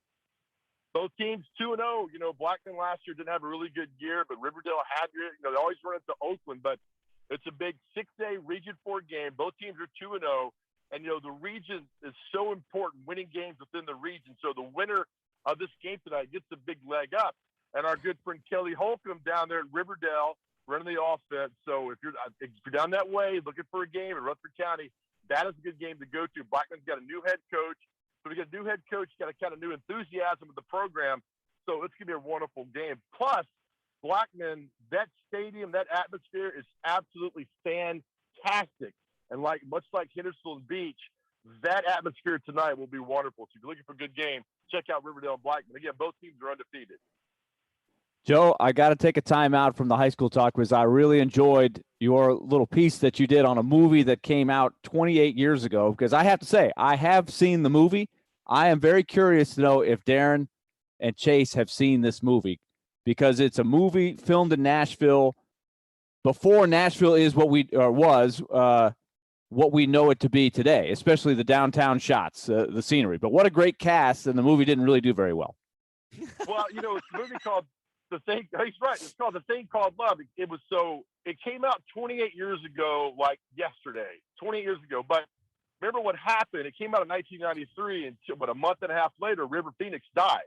So River Phoenix was in this movie with Samantha Mathis, Dermot Mulroney, and Sandra Bullock. So one night while I was working at the Wrangler, it's an old country bar in town, which is the best nightclub of all time. And this is a local national story. One night I was working in there and they all came in. And I noticed Samantha Mathis because she was in a movie called Gleaming the Cube with Christian Slater. She was on cable all the time. Yes. And I'm like, why is she in here? And then River Phoenix comes in, and then Dermot Mulroney, and then a really good-looking brunette that nobody knew who her name was, and that was Sandra Bullock. So they spent like 4 hours in the bar one night, and there was nobody in the bar except for me, a bar back, and a bartender. And I was running the DJ booth, and so they were there all night long, and Sandra Bullock came in the booth and hung out, and I had no clue who she was, and she ended up running the DJ board that night and having a good time. So imagine my surprise a year and a half later when Speed comes out. I'm like, is that the same girl? And there she is. And, so the movie was absolutely awful. It was not good. It was not good, but it would play today because it was kind of that pop country-esque music that garbage being played now that we hear. That's what would go good now. But back then, it just didn't really fit, and nobody saw it. And when he passed away, unfortunately, they kind of tabled the movie a little bit. But I've always in the back of my mind thinking, because there were no phones. There were no phones back then, so there's no pictures. But we remember the crew that was there the night. We're like, man, you remember that night when they all came in here, and my favorite memory when they're all leaving, they're like, hey, we want to go eat. And I said, my friends, there's a Waffle House about a half a mile on the right. And they had really no concept of what a Waffle House was. But knowing that I sent Sandra Bullock and River Phoenix to Waffle House made me really happy. Didn't they? Outstanding. Wasn't the Bluebird Cafe in that movie? Yes. They did. The movie should have been good. The movie should have really been good. It was a great idea for a movie. And there were some scenes, Joe, I thought that were good scenes, but it just didn't all fit together. And it's just too bad because you're like, oh, it's filmed in Nashville. Let me see this because the cast was good. Like when it came on HBO and the movie channels, like, oh man, I gotta watch this. This should be good. It just wasn't that good. And I love Loveless in it? Oh yeah. Was Loveless? I don't know if Loveless is I don't there. remember Loveless. No, but they had a scene at the Bluebird Cafe. I thought the Bluebird Cafe had a couple scenes in it. Yeah, And if River I remember Phoenix correctly, was a talented guy. Yeah, didn't It's they great. have the Drake Motel across the street from the Bluebird? Yes. If I remember correctly. They had the Drake Motel in there a bunch. Yeah. Yeah. Like Which is not across the street from the Bluebird. Hotel. Yeah. The Drake Motel in Green Hills. Interesting. Yeah, isn't it? So you walk Yeah. across the street and there it goes. It's funny. There's a movie that was filmed here in the late 70s called Concrete Cowboys. It had Jerry Reed and Tom Selleck, and it's absolutely awful. And there's one scene, they're being chased by the mob at Opryland Hotel, and they hop on the back of this garbage truck. And he says, hey, we're going to go around the corner and run from him. And they turn the corner, they're at Centennial Park, and they run off. I'm like, that just, for us living here, man, that just doesn't happen. So terrible movie. We need a good movie that's filmed here. You know what movie was filmed here was Starman with Jeff Bridges and Karen Allen. That was filmed here.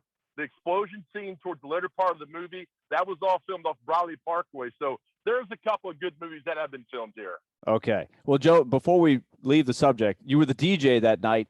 Give us a sense of, what the playlist was, or what was Sandra Bullock playing? Give me a couple of tracks that might have been played that night. River Phoenix came up and picked out a bunch of rock songs that they danced to. Then they wanted to do country, and it was heavy.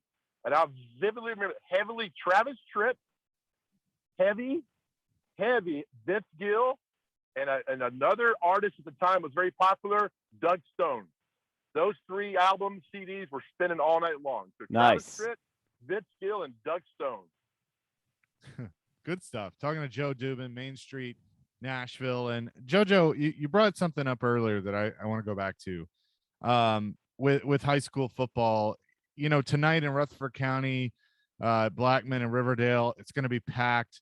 Williamson County packs their games, but I do feel like things are different here in Metro nowadays. And there are still some great rivalries that you were a part of. And I want to see it get back to a point where these Metro stadiums are getting the same type crowds as they are in other counties. That's a great point, Chase. Last night I drove by McGavick hosted Cane Ridge. McGavick got beat pretty bad, unfortunately, but I mean, the stands weren't even 15% full. It drives me insane. I mean, there's a game tonight. East is traveling to Stratford. That game should be sold out. There should be thousands in the stands, and there won't be. And that, as a Metro guy, as a guy who grew up here, knowing what Metro high school football means, it drives me insane. And I don't know, Chase, sure, we've got answers, but we don't have a solution. And I don't know what's going to happen. I mean, these games, nobody's going to them. There's no community support. And I don't know if it's ever going to get back to the way it was. So I don't know what the future of high school football Metro is going to be, because you go out to these surrounding counties and they're sold out. They got 115 kids on the team, and it's thriving every Friday night. Meanwhile, Metro, is barely hanging on. Tonight, Hillsboro plays at home. Their first home game in, I think, 3 years. Renovations going on. They've been traveling, playing at the other stadiums, considered home fields. They play Smyrna tonight. Hillsboro is at home. Every Hillsboro alumni should go to that game tonight if you're around. If you got something to want something to do, you should be at that game tonight, supporting that school. Brand new stadium. You're taking on a pretty good football team with Smyrna and their head coach Matt Williams. Go to the game tonight. Go support these schools. Believe me, it goes noticed. They know that you're in the stands. They see your support. So, but unfortunately, I'm not sure many people show up tonight. And that's the case in all these, like Overton and McGavick and Whites Creek and Stratford and East around. It just drives me insane. So as much as I love high school football, but I love those programs. I love supporting those programs and getting people to go out and seeing that there are some great players there. There are some wonderful coaches. And that needs to be talked about. Unfortunately, though, I don't think it's going to get any better, Chase. Yeah, and it's an unfortunate thing. I mean, we've gone to a bunch of these games, and our buddy Ricky, his nephew, plays at Hillsboro. He's going to be there tonight. I would love to see that change. But I agree with you, unfortunately. A game that I'm interested in, obviously being an FRA guy, where I went to high school, they play Davidson Academy tonight, and FRA goes in 0-2. Davidson is 2-0. But what Jonathan Quinn has done with that program, winning state championships, making Davidson Academy relevant. I mean, they're one of the best, in that division now, with all the championships that they have won. What are your thoughts on that, of watching him turn that thing around? Well, first of all, do you know where he went to high school, right? No. Did he go to McGavick? He went to McGavick. So Nice. There's a theme here, boys. McGavick turns out nothing but winners. Myself, Jonathan Quinn, The Rock. I mean, it goes on and on and on. So he's He's won 3 straight championships. They moved up now to 2A in the Division II part of that, and they're winning ball games. And look, he's just a good dude. I mean, he's a good coach. He's a good man. He loves his players, and that goes a long way. These kids just kind of rally around that. And they've got a great defensive end in Kendall Ball, who's had multiple collegiate offers. When you got a good defensive end on a high school team, it can wreak havoc, and that's what they do there. So he's done a fantastic job of moving them up. They're 2-0, and that's a big game for them tonight as they take on FRA. So keep your eye on him. He's fantastic. Again, he won state championships. He's done a great job at Davidson Academy. No doubt about it. JoJo, always a pleasure to talk to you, and we will be watching Main Street Preps for all the high school stuff, but Main Street Nashville do a fantastic job with it, and good to talk to you. We'll do it again next week. You got it, boys. Appreciate it always. Thanks, Joe. Joe Dubin, Main Street Nashville. Give him a follow on Twitter at Big Joe on the Go. I think he has 2 Twitter accounts. I mean, I don't know if that's an ego thing or what that is, but whatever. Is one of them a burner? Like a no, phone? no. One is at Big Joe on the Go, and one is at Big Joe on the Go TN. So, just in case you were wondering. But you just made the list. That is actually coming up next because John Hines is going to join us in the 12 o'clock hour. So 615-737-1025. We'll have a great prize for you. Who has made you mad? But first, Darren, you are going to tell us about something. I am going to tell you about something. I'll get a little bit more specific. DraftKings in college football, big weekend. And it is time for you to hammer the over and score some cash. DraftKings Sportsbook is giving all customers a chance to lower that over-under on this weekend's most anticipated college football game. We know which one it is. Georgia versus Clemson. For every 2,500 customers who bet on the over in that game, the line will drop by a half a point.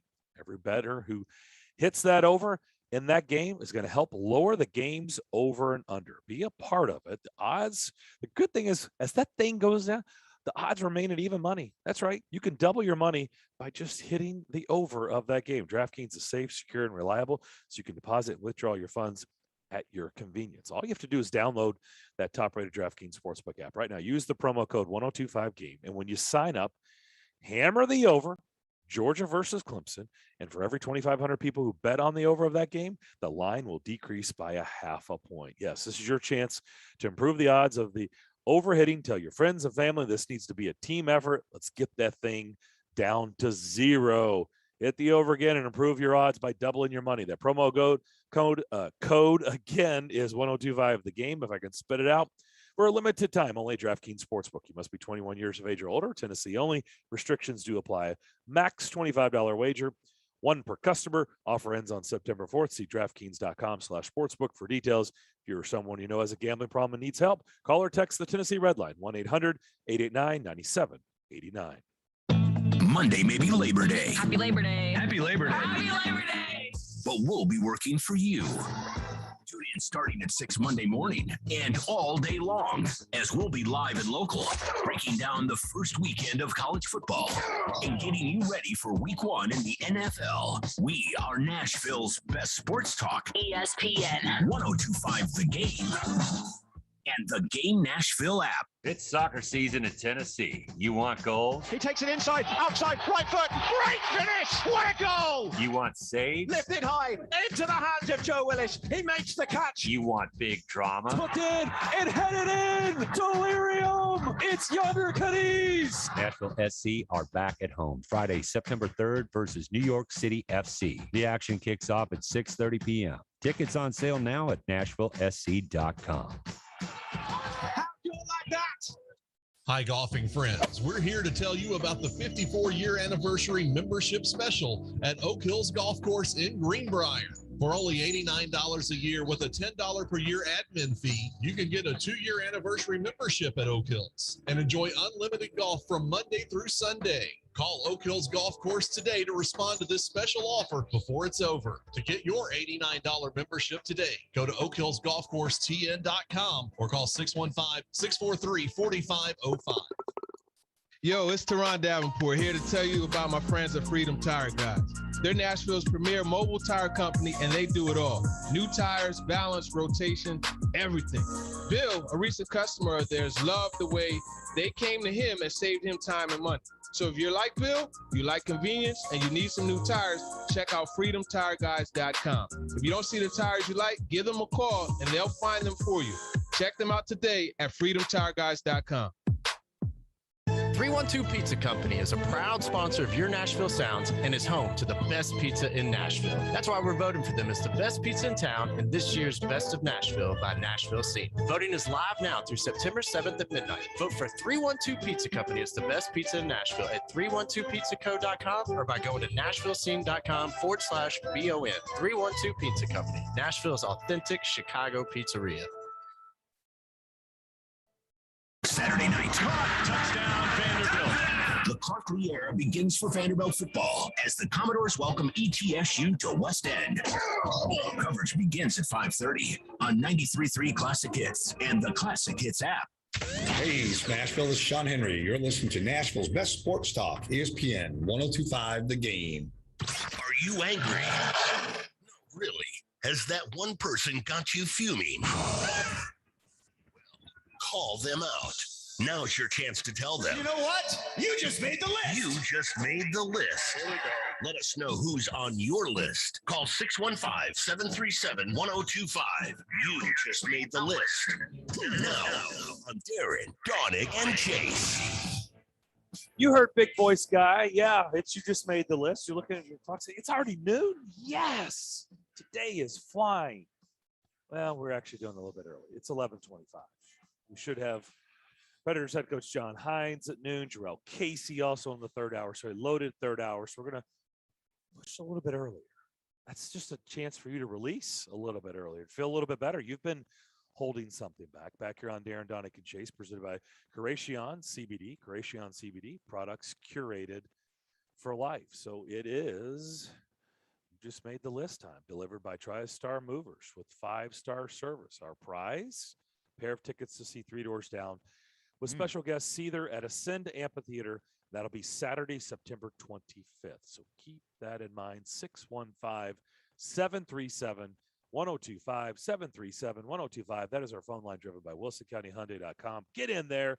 Tell us who has made you mad. Who wants to start? I can start. Okay. I'm ready. Okay. So mine is impatient people. And I feel that in today's time, we are all much more impatient than we used to be. In fact, I don't see a lot of patience anymore anywhere. And we're all guilty of it. I mean, I have my moments. I'm sure you guys have your moments where it's like you just need things done right away. But I'll give an example of where a little patience could have paid off. I went to Costco to get some gas because we all like to do that. A little cheaper, gas prices going up. So you guys know the layout there, that they have the pumps where you can, it doesn't matter what side your gas tank is on, you can, it stretches over. So you get a lot of different options. And we have also discussed the etiquette of a gas station here. Well, when it got to be my turn, there was still a car in front of me. And so I pull up behind that car and I start pumping my gas and doing my thing. Well, that car in front of me got done before I was finished, but I was pretty much wrapping up. I was putting the gas thing back in the pump and was getting in my car to move off because there was somebody behind me. Well, apparently I wasn't quick enough, because they were like, nope, not going to work. And so they come around me and they turn in funny in front of me. And I'm like, even trying to motion like, hey, I'm done. I'm leaving. Just wait 2 more seconds. And this is going to be a lot easier. Nope. Couldn't do it. They were in too much of a hurry. And so now, because of that, and as you know, Costco gas is a very busy place. A lot of people are taking advantage of this. So because of that and how they pulled in, guess who can't get out and is now blocking a pump? Me. And who looks like the jerk? Me. So I'm like, I say, hey, ma'am, can you straighten up a little bit? I was trying to get out of your way so you could just pull through. And like so she's huffy and puffy. She kind of moves. So I barely have room between her car and then this other lady that is, doing her thing, pumping her gas. And I'm like, well, here we go. So I squeeze through, make it through, like, all right, out of that situation. And so I'm pulling out, and then here comes another car that we have stop sign rules that are being violated, and they just run through the stop sign. I'm like, what is going on here? Do we just not have patience anymore? Like, if these people just wait 2 seconds, you can avoid a lot of things. So impatient people, you just made the list. That could be every week. It really could. For sure. That was just a specific situation that happened. I was like, yep, there we go. That's for Friday. Tuesday was a gully washer, right? Had a little bit of rain Tuesday, or a lot. Not as much as other places, which was nice. But Tuesday, everything was canceled on our schedule after the show. So everything got wiped out by the rain. So we decided, you know what? It's just one of those days. It feels like a blah. Monday, or actually maybe this was Monday. I don't know. Wherever the day we got the most rain. Maybe it was even Monday. Anyway. I think it was Monday. Yeah, it may have been Monday. We decided to go. We're just like, let's just go get something to eat. Go to the restaurant, and first we come in, walk in, and the entire dining room is empty because it's not open. You have to sit in the bar area. And I'm like, why? It's like, we don't have enough workers. Oh, okay. Like we'll get into that. We'll come back to that because I do have questions. That's a thing. Like Rutherford County Schools, It's a by the big way, thing. is out today. They're out. You know why? They don't have enough bus drivers. They don't have enough cafeteria workers. Like what is happening? Like what is going on?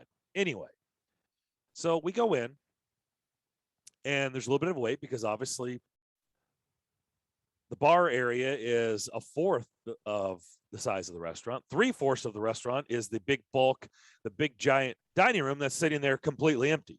So there's actually a wait because there's very little seating. They've got one server. One. That's it. Working the whole area. One.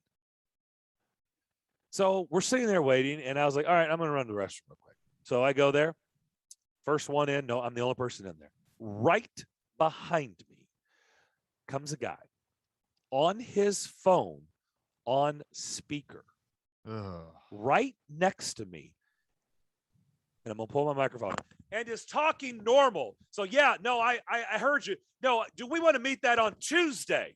He's talking like that. He's basically screaming into his phone in the bathroom. It's me and him. He's standing right next to me. Right next to me. And the guy on the phone is talking really loud.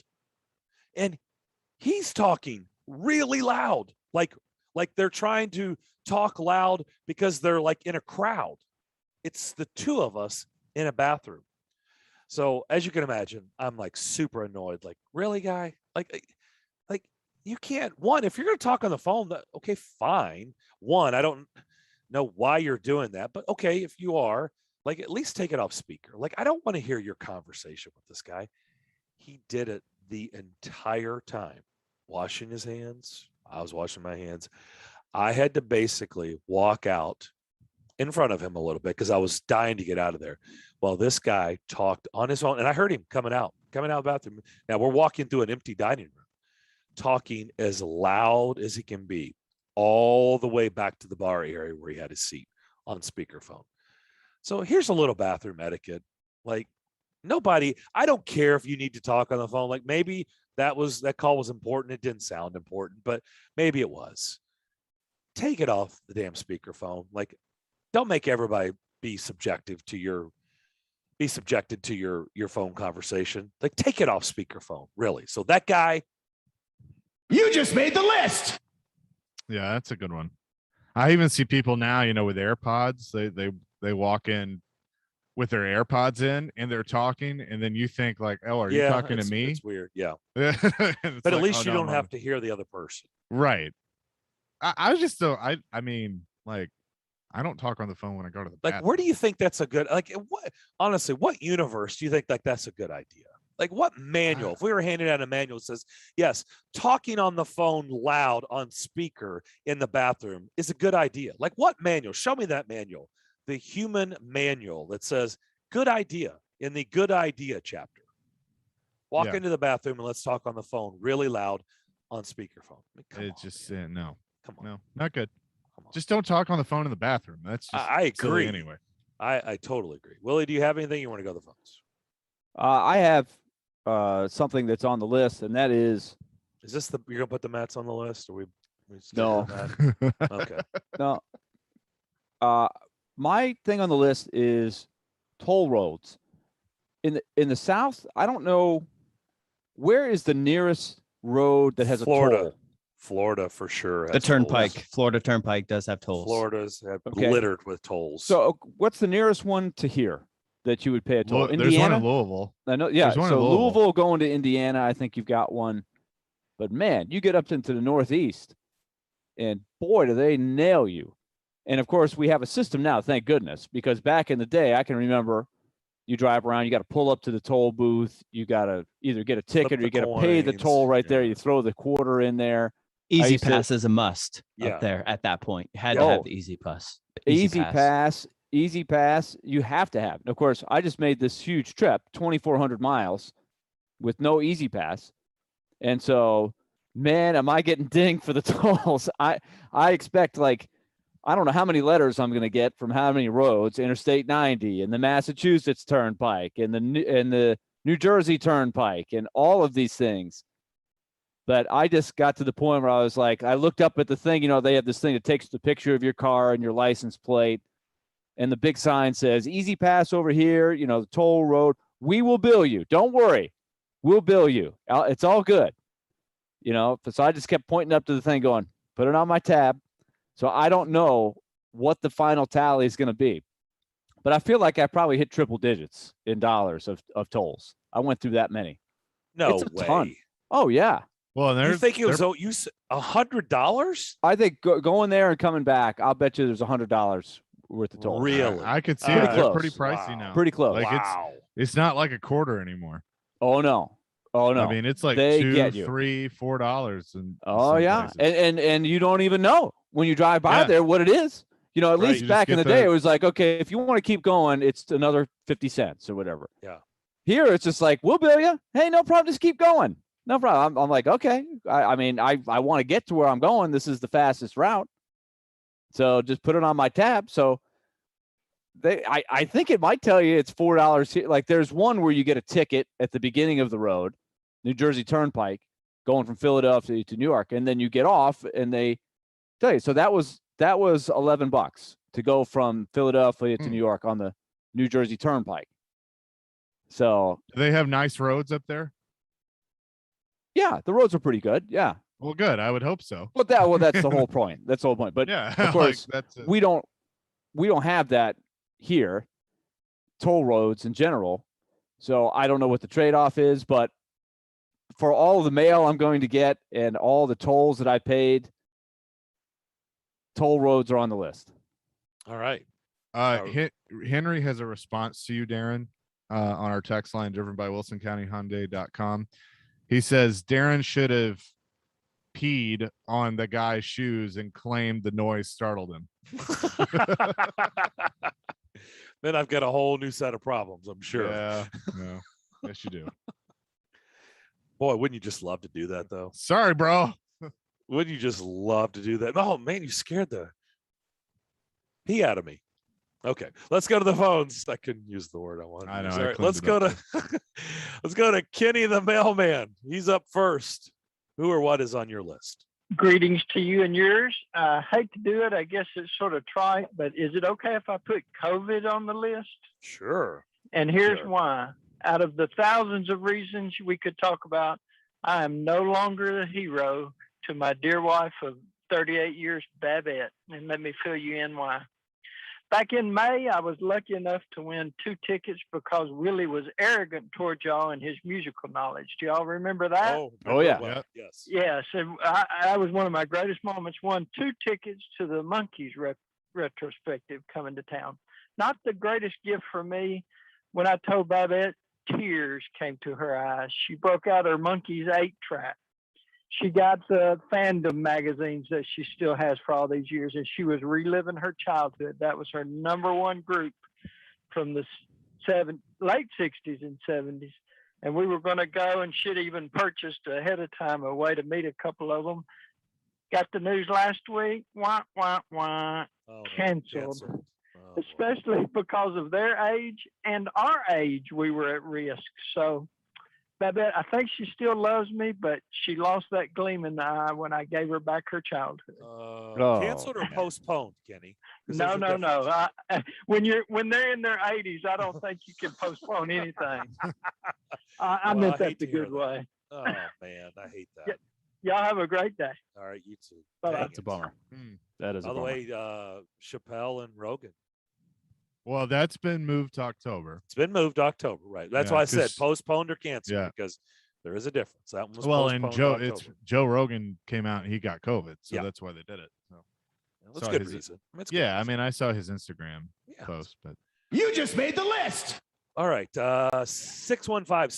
615-737-1025. That's our phone line driven by WilsonCountyHunter.com. Adam, let's see if he's got an update on his neighbor. It's neighbors this time, but Kenny got me sad, man. So I don't know that I'll be able to get through this. All right, so I'm sandwiched in between this nonsense right now, man. So you know about the guy who cut my grass, pulled weeds for me. Also, I texted you in. He drug my trash cans to my street for me, unwarranted, and you know, a day early as well. So that's what's going on that side of the house. On my other side of the house, if you can believe this, my wife invites this family to my house, and they're super nice. I live in the best neighborhood. You have to know that. And they come over for a barbecue. I'm not fancy on a barbecue. I do burgers and dogs usually, maybe a couple of sides. That's it. I'm out there grilling, and I look over, and the guys that are coming over also has his grill on, and he's grilling. And I'm like, what? I said, are we going over there? She's like, no, they're coming over here. I'm like, well, why is he grilling? Dude brings chicken, like the best chicken you'd ever eat in your life, to my barbecue. And so I'm just sitting there with burgers and dogs, and just kind of feel lazy. And he just, some like delicious Italian something honey that was on this chick. It was just really good. So I'm just getting embarrassed over it. So what did you say? What did you say? Thanks. No, he's Kinda? just like, hey, I thought I'd bring something. I'm thinking, potato salad or beans or something. Not fire up your grill. Chips. Like you had to go through work to fire up that grill. Napkins, So, no, paper bad. plates, maybe paper plates. No. Right. I mean, how would you do with that, man? Have you ever had anybody bring meat to a No. barbecue? That's just crazy. No. So I have a question. You Adam, just made the list. because you've been we've had this saga the last few weeks. Do we think that your neighbors are listening and now they're just messing with you and they're just I don't- continuously trying to upstage you? Maybe. I mean, that's the only thing I could think. I've never heard it in my life, and I've asked a lot of people since this has happened to me, of somebody cutting their grill on when they're going to a barbecue. So, I thought it was super weird, man. It's pretty bizarre behavior. So it does make you wonder if there is something behind it, because you paint the or they just picture. don't like. It's either I don't respect this guy at all, or I know he'll be a good sport if I screw with him. I have no idea. But you are painting the picture like this is a good neighborhood. These are good neighbors, and yet there's bizarro land when it comes to their behavior. So nice. They're the nicest people ever. That's why I can't just be like, hey, knock it off. They're nice. I'm not going to upset them, but super weird. Yeah, I mean there are worse things to be dealing with. For Yes, sure. there are worse things. Yeah, these are not exactly horrific problems to have. Yeah, they're not calling the cops or anything. Like they're not that kind of neighbor. But bringing meat to my barbecue, they're that kind of neighbor, man. I've got to be honest. These Fridays have turned into must listen. I can't wait to hear know. what's next. See you next Friday. We'll see you next week. Golly, that is the most bizarre behavior. I think never Willie's heard of missed stories like that. some of this. Yeah. With Adam, but Adam's called in. I mean, it's been probably a month now. Yeah. Every week he's had something that, and it started with his neighbor cut his grass. Just did it. Yeah. Didn't ask, just did it. Yeah. Yeah. And so, I mean, when that happens, I mean, the neighbors be nice, but you think like, oh, well, I mean, is he sending a message? Like, am I not cutting it quick enough? Like, did I not do a good job? And the What chicken, does this mean? The chicken, it's good chicken. He's just bringing over good chicken. Yeah, but trying to do something nice. But to Adam's now he's giving Adam a complex as he's thinking, oh, well, I know he won't cook anything that's spectacular, so I'll bring something. That could give him a complex. Why did he do it? This is definitely a Curb Your Enthusiasm episode. Oh, no sure. doubt. For sure. Larry David could have a field day with no this. doubt. Let's go to Nick. Nick, who or what is on your list? Hey guys, the electric company. I just closed on a house last Friday, and went to the electric company. Now it's the electric company. They can't tell you no.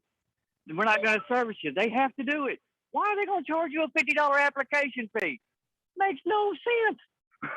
I know. It's called a racket. That's what it's called, Nick. You just made the Right? list. Oh, right. It's just an extra way for them to make money. I know. It's Y'all have a good one. ridiculous. All right, you too. It's like, what are you going to say? No. I mean, you got no choice, right? You kind of have to deal with them. Yeah. Right. It's a racket. It's an absolute racket. That's why all the processing fee. I mean, quite honestly, the whole when you do Ticketmaster and you do all the breakdown of the fees, it is ridiculous. Now I know why Pearl Jam and other bands have just gone nuts on Ticketmaster, or what was it before, Ticketron, and just all their fees and stuff. Man, it's a racket. It's and they have all these every now and then there's these lawsuits with Ticketmaster and others, and then they give you credits because of settlements within the lawsuit, but then they keep having the fees. Yeah. So let's go to Nate. Nate, who or what is on your list? I also now have the electric company theme stuck in my head. So thanks for that. Well, first off, Adam is on the list because it is not a barbecue down here in the South. It's a cookout. Okay. Yeah, I mean, okay. I mean that and soda and pop, those two things really grind me. But I'm just going to preface this by saying I've never been in this person's shoes, so I don't know how I'd handled these situations, but I'd like to think it's better than him. With that being said, Bryson Baby and Bryson Hot Shambo are on my list. Okay. If you don't want to be heckled by fans, then get out of professional sports. All professional sports have heckling, and if you don't like it, quit playing. Don't go running to the PGA crying, telling them they're calling me Brewski, so they'll just protect your soft exterior. Pull up your big boy pants and play golf. Don't let the gallery get to you like you have been choking down the stretch all these times. Also, maybe you should quit taking whey protein, because when I did in college, my family and I could tell that it changed my mood. I got mad easy and all that. Ooh. Maybe that's why he's such a hothead all the time. Okay. So for being a big soft baby and having a short fuse, Bryson Baby Hot Shambo, you just made the list. You just made the list. How much money did he cost you, Nate? Oh, none. None. It's just ridiculous because it seems like he is one of the very few golfers that have been this irate person on the course. Yeah. No, but UTC did cost me, as y'all probably saw on Twitter. Yeah. Sorry. Thank y'all. Thank you, Nate. Hope you feel better, man. That was good. It was good. I mean, he's right though. He I mean, he has choked. Did you guys watch the playoff last week? Yeah. Golf. People don't want to hear golfer problems. They're saying, "Oh, don't make the calorie stop." Give me a break, dude. Come on, man. You're making millions of dollars to be a professional golfer, and you can't handle what people are saying to you in the gallery. Give me a break. Let's go to Dave. Dave, who or what is on your list? I got the person on my list, a person who wears the gear and brags about beating a certain opponent. This is a particular lady wearing a Chicago Bears shirt. But then when you ask her about another particular game, this person says, "Oh, I don't really watch football. I don't pay attention to sports, and I don't really know much or anything about the Bears." You wore the shirt. Your team won. Then when you got called out for losing, I don't know anything about football. That, my friend, you are on the list. You just made the list. That happens Definitely a lot. worthy candidate. Worthy. Thank you, Dave. That is you do. We all know that I've person. brought this up before. You go up to a person, you're like, "Hey, I love the hat, man. Cool. So you're a big fan." Oh no, I just like the hat. What? What? It's of a team. I know. But no, I understand know. that. I get that. But what I don't get is when you pretend that you're a big fan of he used the Bears. Okay. Hey, Bears fan. Yeah, we beat you guys last week. It was great. Yeah, but what about the time before? Remember 1993 when we beat you in the championship? Oh, I don't know that much about it really. You know, we do run into those fans. Like they're posing as big fans. But then when you're trying to get a little deeper, and then you find out there's nothing below the surface in terms of knowledge of the team. They're not really following the team. It's kind of jumping on the bandwagon. I had. By the way, a couple decades ago, they haven't all gone those through Bulls the pain. fans, do they still wear the Bulls stuff? All those No, Bulls fans? No, Oh, they that's no traded it in for Blackhawks gear. Okay, that's what they probably did. A few years ago, I had a funny moment happen where I was recording some stuff for the Preds profiles, and Kevin Fiala walked into the interview room and he was wearing a Braves hat. And I was like, hey, yeah, how about that game last night? Looking good, just talking it up.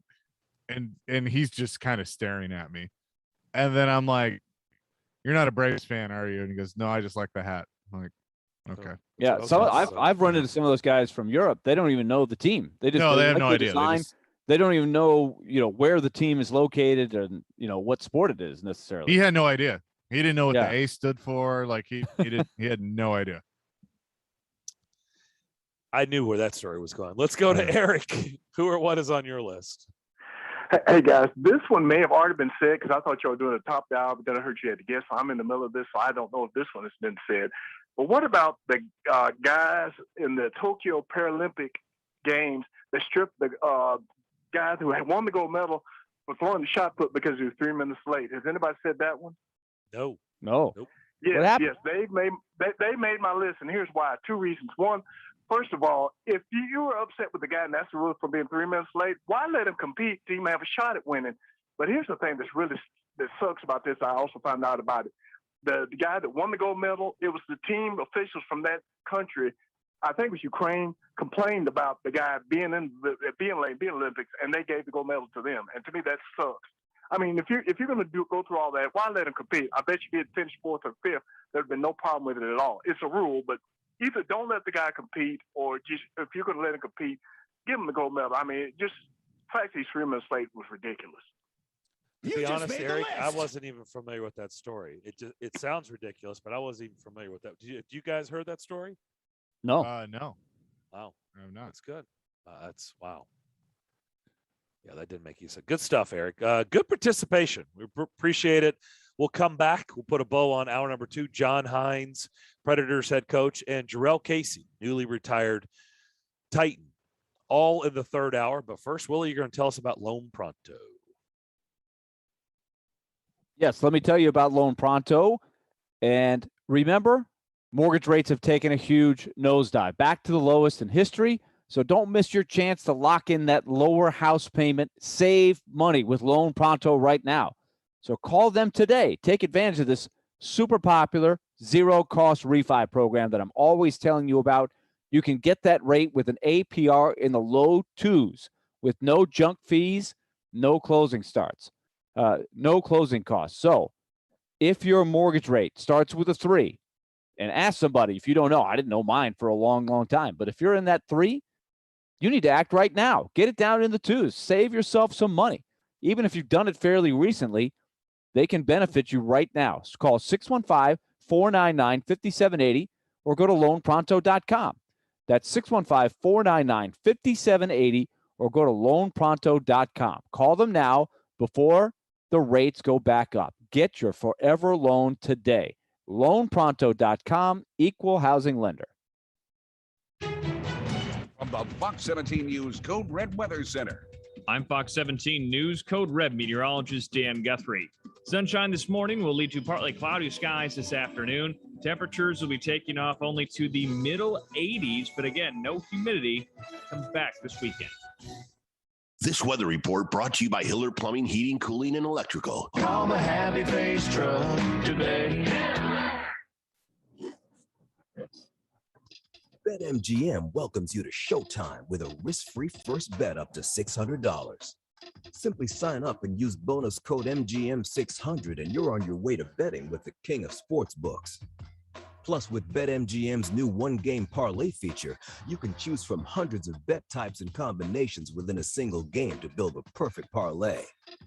All the action on all your favorite sports will be at your fingertips when you download the app or go to betmgm.com and use bonus code MGM600 to make your first bet risk-free up to $600. Bet with confidence and turn game day into payday at BetMGM. New customer offer, paid and free bets. Must be 21 years or older. Must be in Tennessee. Visit BetMGM.com for full list of terms and conditions. For problem gambling support, call the Tennessee Red Line at 800-889-9789.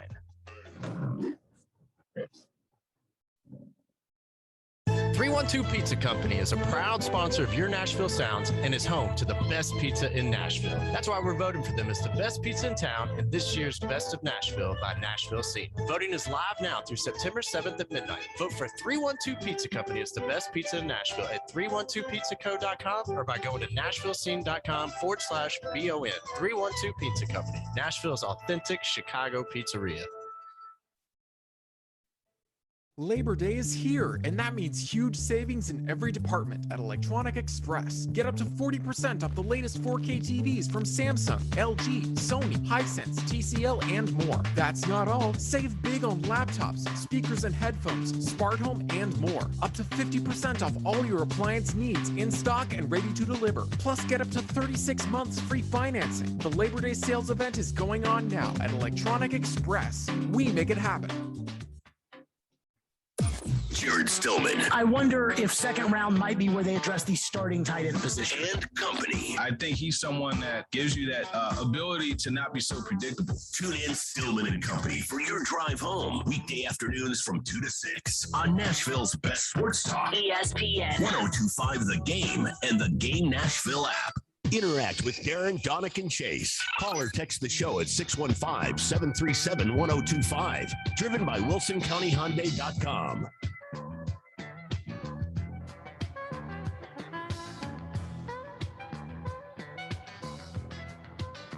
Daunic and Chase, ESPN 1025 The Game.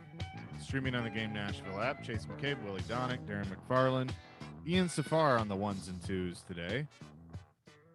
And we will be joined by Predators head coach John Hines coming up here in just a few minutes in the 12 o'clock hour. But a lot of different things going on. They're getting the protocols. They have been releasing the protocols for the season, Willie, for the NHL as the season is nearing, which is obviously great to see because things are very close. But the big news that came out this morning is the NHL and the NHLPA have reached a deal with the Olympics, allowing the players to participate after they missed the games in 2018. So the NHL players will return to Olympic play, which I think is great for everybody and exciting to see.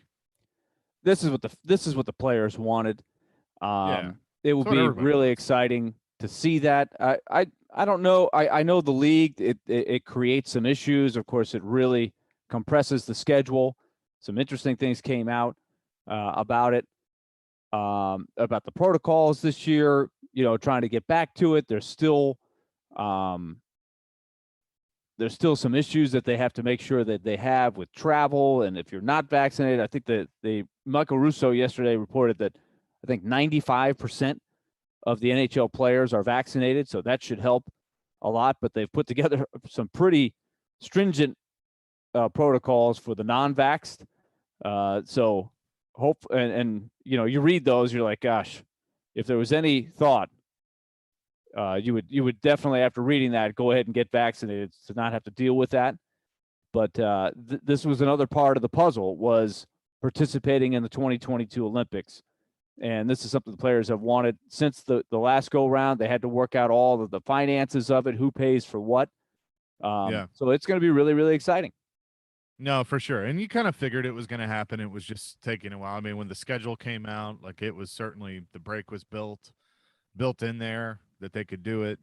And so I'm glad that they were able to get it worked out, because it's what everybody wants, not just the players, but the fans and obviously the Olympic committee. They love having that.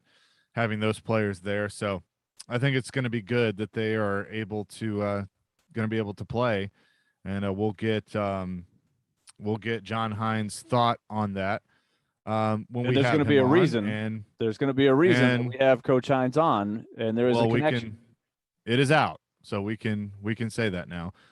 Team USA has announced the assistants for head coach Mike Sullivan in the Beijing Olympics, and one of those is John Hines. John Hines, David Quinn, who just got fired by the Rangers, Todd Reardon, who used to be the head coach for the Capitals, right? Replaced by Peter Laviolette, the guy in between Barry Trotz and Peter Laviolette, and Ryan Miller, which is an interesting, the former goalie. So yeah, I was about to say that's the goalie. Yeah, quite an interesting group of coaches: Mike Sullivan, John Hines, David Quinn, Todd Reardon, and Ryan Miller for Team USA. So congratulations to John Hines. That is pretty awesome. Yeah, very cool, and we'll be able to talk to him about that here in just a few minutes. So we will step away and come back with Predators and Olympic coach John Hines on the other side as you listen to Darren, Daunic, and Chase here on ESPN 102.5 The Game. Take us wherever you may go. There are two guys on my untouchable list. Shoot us in anywhere, anytime. Every team's got those. That's my point. Just search The Game Nashville in your app store and download today. And keep it locked on Nashville's best sports talk. ESPN 102.5 The Game. Hey, everybody. Joe Rexford here, letting you know that FanDuel Sportsbook is hooking new users up with enhanced 30-1 odds for the first big college football game of the season. It's a big weekend, lots of great games. But man, Georgia, Clemson, such a great game. You get in on this one, you can turn a $5 bet into a $150 payday. Look, personally, I think I have to lean Clemson, although I think Georgia certainly also has the goods to win it all. But hey, don't take my word for it. Sign up, make your first deposit, kick off the college football season on America's #1 sportsbook. There's no better place to bet college football than the FanDuel Sportsbook. Great promotions, easy to use, fast payouts. This is the #1 rated sportsbook app in America. Make the most out of this week with enhanced 30-1 odds on Georgia versus Clemson. Download the FanDuel Sportsbook app, sign up with promo code Joe102 so they know we sent you. That's promo code Joe102. You must be 21 or older and present in Tennessee. New users only. Must wager a designated offer market. $10 first deposit required. $150 max bonus for Tennessee users fulfilled in site credit within 72 hours. Tennessee site credit expires 14 days after receipt. See full terms at sportsbook.fanduel.com. Gambling problem? Call the Tennessee Red Line 800-889-9789. electronicexpress.com. We make it happen. More machines, more savings, and more muscle. Only with John Deere construction equipment from Meade Tractor. Hit the heavy jobs harder with our Own It offer and get special financing on select models. New, used, or rent. We have the right equipment and technology solution for you with the affordable financing you need. Contact us today at our Nashville location or go online at meadtractor.com.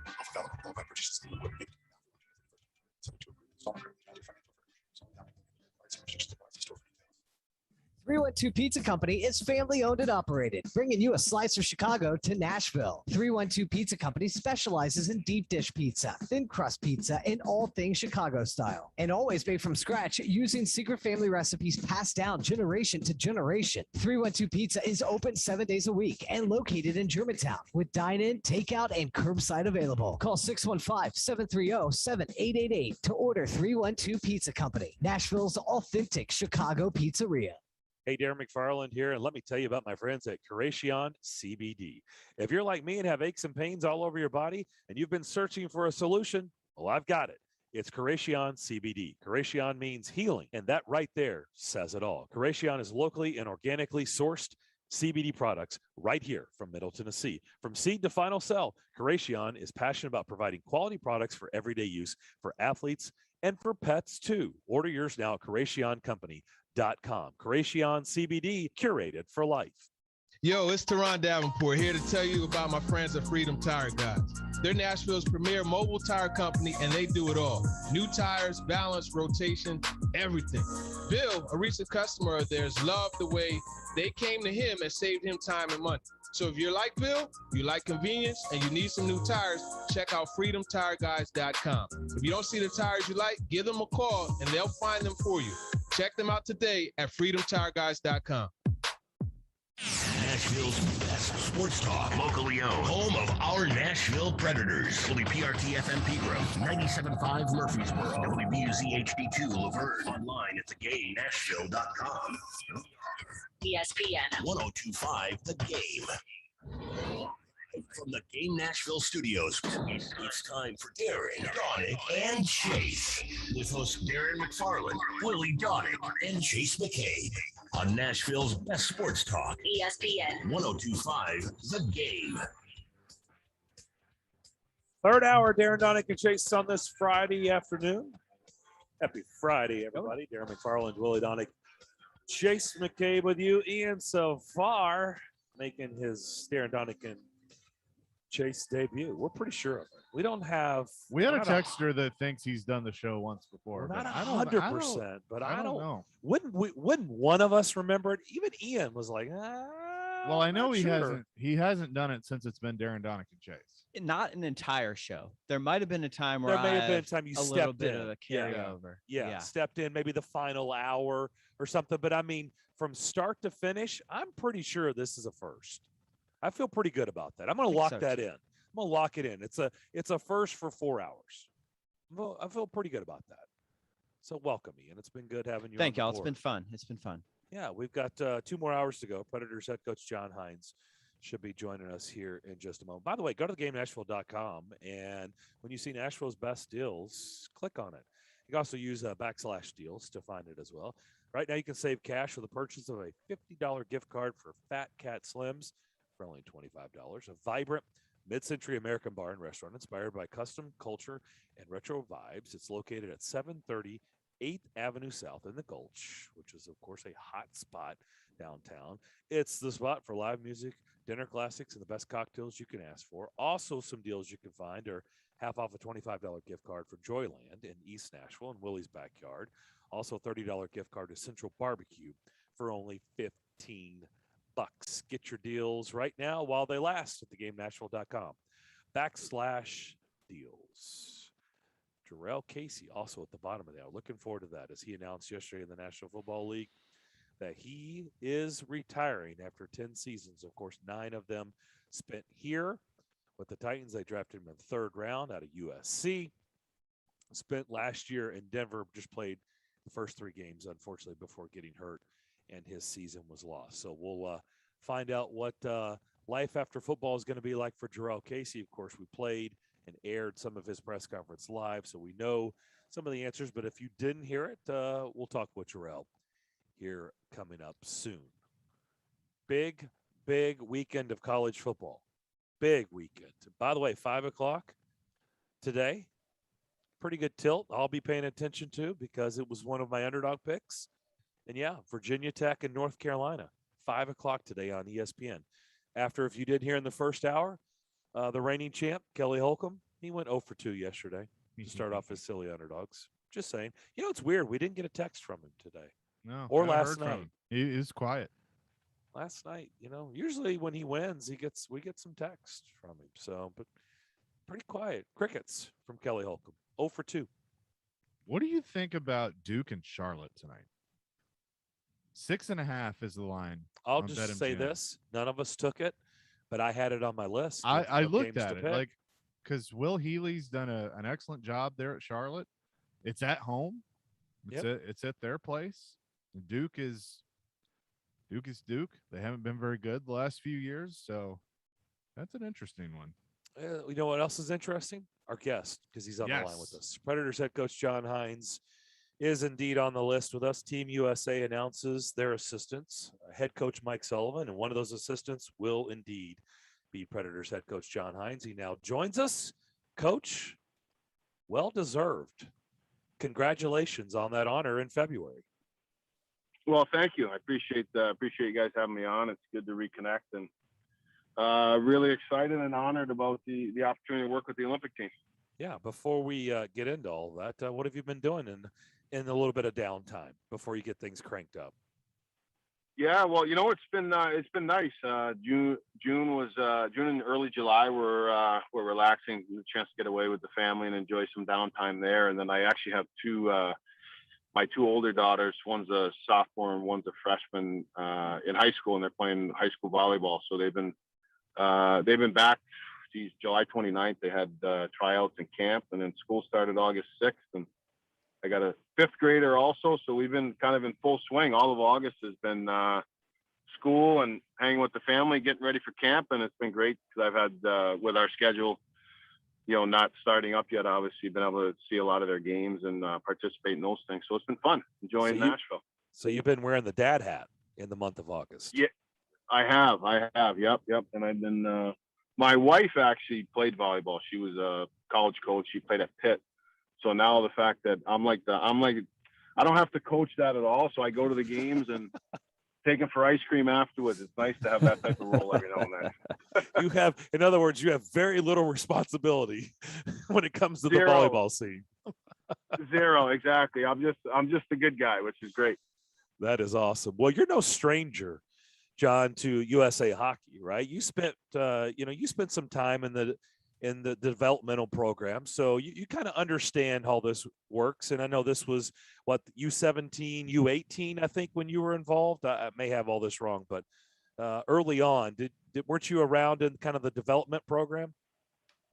Yeah, that's correct. I was the National Team Development Program, which is the best 17 and 18-year-old players come, and they move to, at that point, it was Ann Arbor, Michigan for 2 years. And you did, we played a mix of college and junior with 4 international events every year, culminating at the end of their 2 years there in the World Under-18 Championships. So I was there on and off. I was there 6 years as a head coach, and on and off as a graduate assistant and assistant for a total of 9.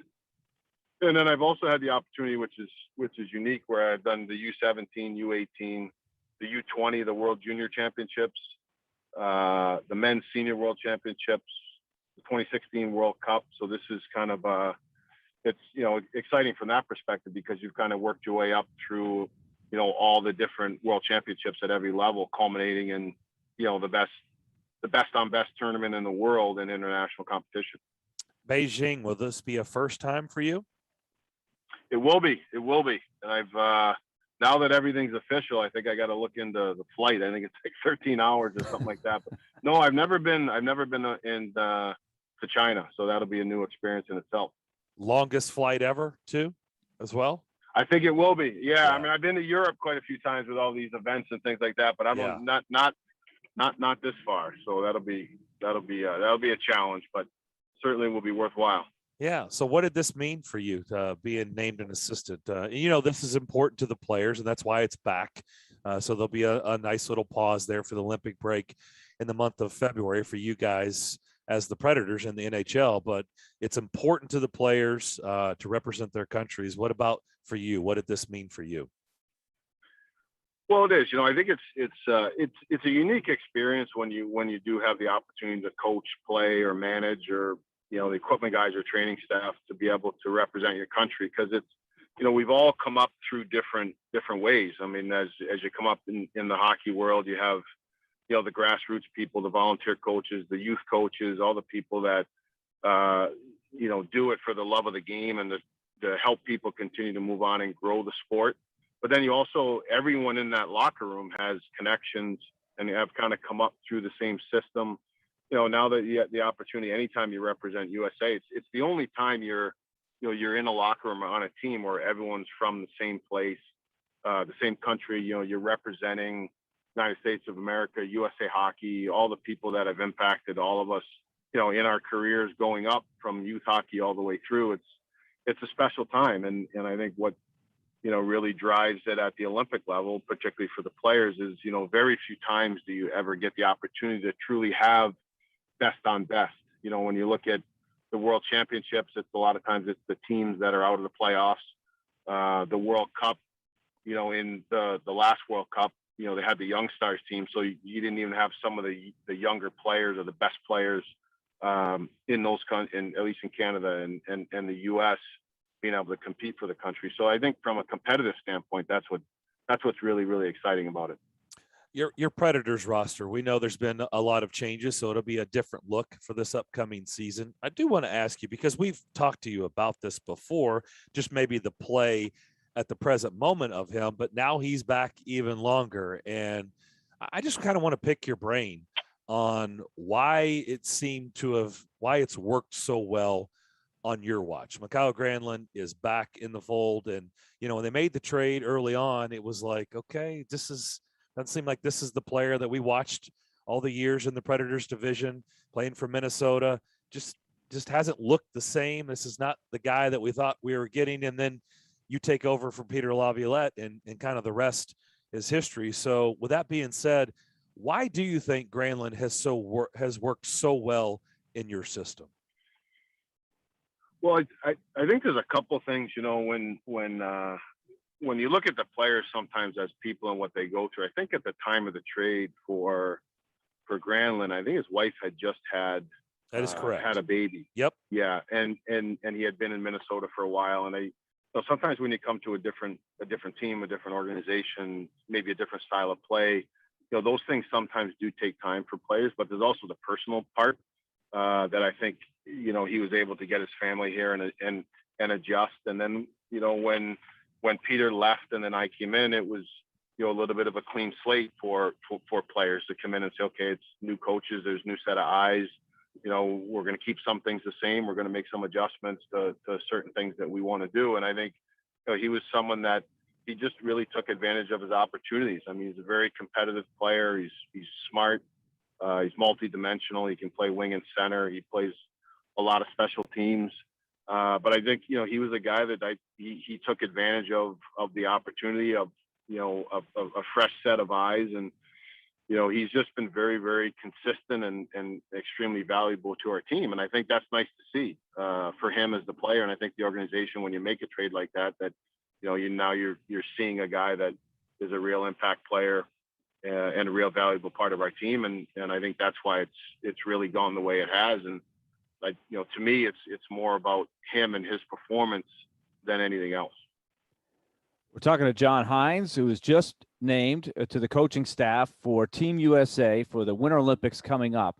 And earlier today, they did verify what has been speculated, but they had to work out all the details that the top players in the world, the NHL players, will be participating in the Winter Olympics coming up in Beijing. And so, John, it's interesting in the timing of this. I just got back from Boston.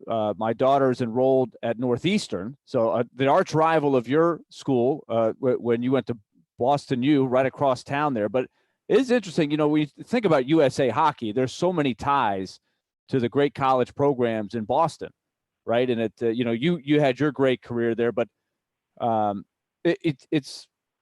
almost can't think about USA Hockey without, you started in Boston, but there's a lot of great college programs that have developed, and a lot of the players that have participated for Team USA over the years have had their roots right there. There have been, and actually, my sister graduated from Northeastern, and my brother-in-law. So they met. Oh, okay. So you got some intertwining of the family there, huh? Yeah, exactly. So your daughter's in good hands at Northeastern, that's for sure. Awesome. It is. I think when you look at Boston, the amount of colleges that are in that Boston area with BU, BC, Northeastern, Harvard, all within probably a 5 to 10 mile radius of each other, that they've all been programs, I think, that are really well run. They've been able to recruit and develop very good players, and there has been big ties to the U.S. Olympic teams or even U.S. national teams with a lot of players from those programs. And I don't think it'll be, I'm sure there's going to be quite a few guys possibly on this Olympic team that are going to represent, or at least alums of those schools. How far do you think it's come since, let's just say, since you started getting involved with USA Hockey? You were talking about the developmental program in Ann Arbor. When Team USA enters into these tournaments, whether it's the World Junior Championships or the Olympics, it just seems like there's so much more on a level playing field with the Canadas, the Russias, the Swedens. It's become such a great tournament to watch, regardless of the level, because there's so many different teams that could win any tournament. Yeah, they have. I think when you look at the countries, obviously Canada has always been one of the top countries in the world, Russia. But I think when you look at what, countries like Sweden, Finland, with the amount of, their population and the amount of people that play the game, the Czech Republic, Slovakia is even, they're really starting to come on the international stage. And, one of the things that happened in the U.S. was the reason why the national team development program was started was to try to help the U.S. produce more American-born players that can make a bigger impact on the international stage, but also develop NHL players.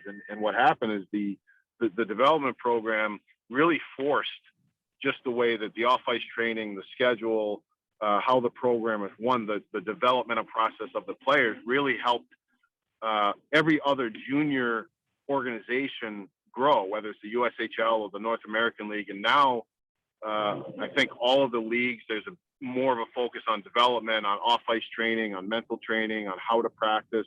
And it's just the developmental process in hockey has really grown in the U.S. The coaching program, USA Hockey's grown the game in non-traditional hockey areas such as Tennessee, Florida, California, Arizona, where you're now getting, more people playing the game, but more athletes. Some of the, hockey wasn't as big in the U.S., so sometimes your talent pool wasn't as big to draw from for the elite players or elite athletes. And now because the game's grown and the interest in the game has grown, you're finding more and more players playing throughout the United States, and it also makes the talent pool for your national teams or for the NHL teams a lot larger than what it has been in the past. I'm trying to think because I don't see any rosters of some of the teams that you coached back then, but I'm looking at the time frame. Is there a chance that any of the guys that you coached back in 08, 09, 2010, when you were with the program, will be on this Olympic team coming up? I know we haven't named the team yet, but is there a possibility? Yeah, there will be. I mean, there's, one I think we've safe to say would be on the team is Patrick Kane. I had the opportunity to coach Patrick's 17 and 18 year, 2 years in the national program. I think he's one guy safe to say he would be on the team if healthy, obviously. But there should be several other players. But the nice thing is, when you've had opportunities to work at the World Cup or the Men's World Championships, you do get to see and get to know a lot of the American-born players that are around the NHL that maybe you haven't had the opportunity to coach coming up through the ranks, whether it's in the American League or at the national program. But you do get an opportunity in all these tournaments to learn about the players, get to know them. So I'm looking forward to the opportunity of either reconnecting with some guys I have coached or connecting with some guys that are around the league that you have a lot of respect for, but maybe you haven't had the opportunity to work with yet. We're talking to Predators head coach John Hines here on Darren, Daunic, and Chase. And John, as you get ready for this season, you're going to be relying on a lot of young guys, similar to like you had last year. But one of those is going to be Eli Tolvanen, who just signed a new contract. He'll be here for another 3 years. And we saw some good out of him last year, some growing pains, all those things as he tries to become a full-time NHL player. What are some things that you've wanted him to work on in the off season and you're hoping to see when he comes to training camp?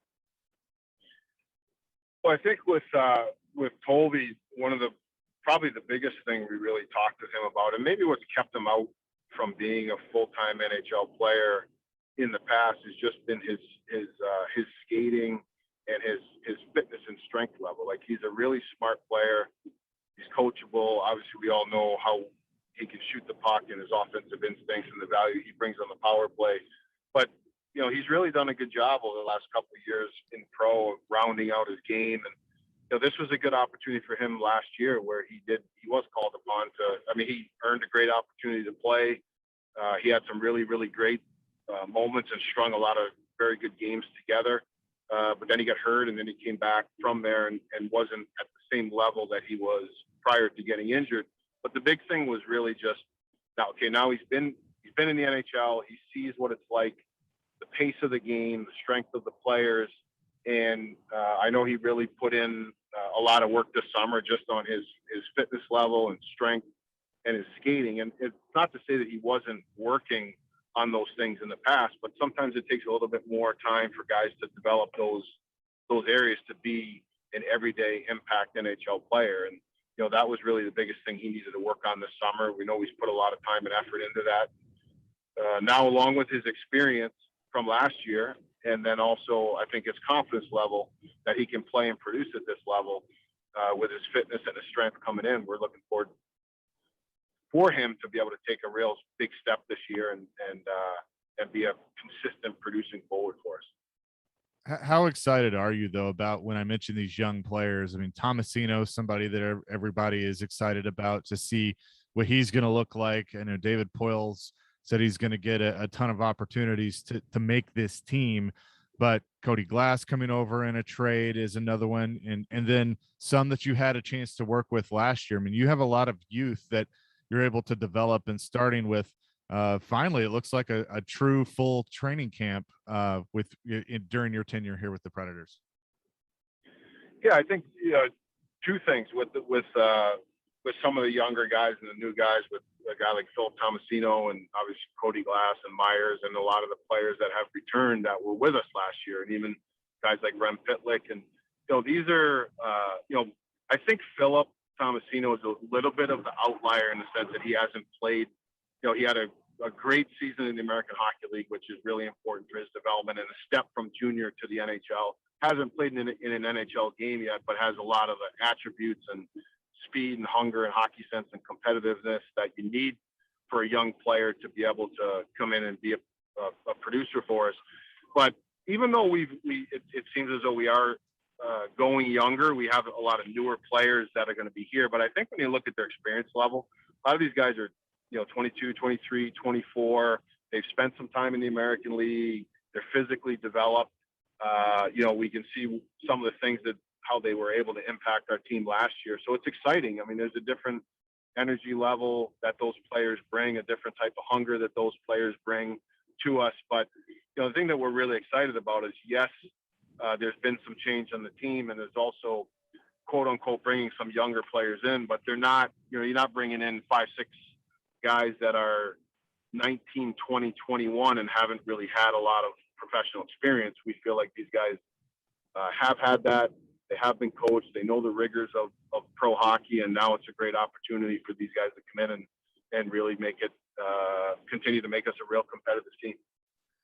I know you've talked about Dante quite a bit in his role last year and maybe being on the bench some, but I think the measure of somebody is how you bounce back from things like that. And I know he's excited to get it going again, to get back here. And after signing the new deal, what are some things that you're looking for out of Dante Fabro as he gets ready to take a bigger role now that, as you mentioned, some guys gone, that's going to create opportunity for him? It certainly is. And I think, when you go through the situations last year where he got injured and then he didn't get an opportunity to play in the playoffs, a lot of times it's the internal things where, he understood that he wasn't playing at a level that he or we expected him to, and some other guys were, but the way that he handled it, he took responsibility. He asked, we had communication of what we needed more from him and to stay ready, but his response from a character standpoint and a person standpoint, you couldn't ask for anything better. I think it was a real learning lesson for him, for a player that has had a tremendous, junior career, World Juniors with Team Canada, great career at Boston University. He started out in the NHL, with some playoff experience, top 4 role last year, and hit a little bit of adversity. And now, I think he understands the consistency level that he needs to play with. But again, almost similar to Eeli Tolvanen, where when you think of Dante, we need him to get a step quicker, a little bit stronger to play at his size, to be a top 4 defenseman. And, he took that to heart. He had a great summer. He went on his own and hired a speed coach to help him on the ice. So he really took, I think, the lessons of, okay, why did this happen? How can we work together to make this better? Because we both want the same thing. We want him to be, a top 4 defenseman for us. That is a younger guy and going to be a staple of our team. But these are some things that need to happen for that to occur. And I think mentally and physically, he's in a really good spot. And he's had a great summer, and we're looking forward to have him come in. And sometimes a little adversity for anyone, as you said, is a good thing, particularly for young guys when handled the right way. And so far, Dante's done a really good job with that. We're really happy for you. Congratulations on a great honor. I know it's going to be a lot of fun. I know a lot of things are going to happen well before February of 2022, but that's going to be a huge month for you. You're going to be over in Beijing as an assistant coach for Team USA. And then when you come back, you get to play some outdoor game here in Nashville. So it's going to be a lot of fun that month, John. It is. That's going to be an interesting month. You're right. You come back, and I think we play one game, and then we have the outdoor game, which is exciting. So, yeah, absolutely. Hey, really appreciate it. Thanks for doing this. You got a little bit more time off, and we will see you here very, very soon. We look forward to talking to you throughout We're the actually going to get to see him. Willie's gotten to see him a lot. You and I haven't. We have not. This will be good. That's not a bad thing for John. But, yeah, we will see him soon. Thanks for doing this, Coach. Really appreciate it. All right. Thanks, guys. It was great to reconnect, and look forward to seeing you in a few weeks here. No doubt about it. That is head coach John Hines of the Predators. Really cool honor. Team USA. Mike Sullivan's going to be the head coach, and John Hines is going to be one of his assistants. Of course, they'll have that Olympic break in the month of February. We'll come back. Jarrell Casey, newly retired Titan. We'll talk to him on the other side. College football is back, and it is time to hammer the over and score some cash. DraftKings Sportsbook is giving all customers a chance to lower that over-under in this weekend's most anticipated college football game, Georgia versus Clemson. That'll be a part of our Pick 6 coming up in the next hour. For every 2,500 customers who bet the over on that game, the line will drop by a half a point. So that means hit that over in that game and help lower the game's over and under. The best part is, even as that line lowers, the odds remain at even money. That's right. You can double your money by hammering that over. DraftKings is safe, secure, and reliable, so you can deposit and withdraw your funds at your convenience. Download that top-rated DraftKings Sportsbook app right now. Use that promo code 1025GAME, and when you sign up, hit that over in that Georgia-Clemson game.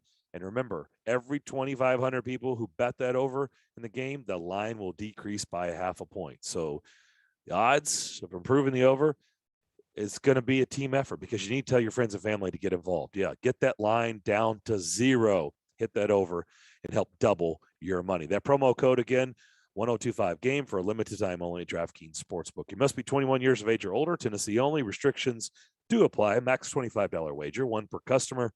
Offer will end on September 4th. See DraftKings.com/sportsbook for details. If you or someone you know has a gambling problem and wants help, call or text the Tennessee Red Line, 1-800-889-9789. Monday may be Labor Day. Happy Labor Day. Happy Labor Day. Happy Labor Day.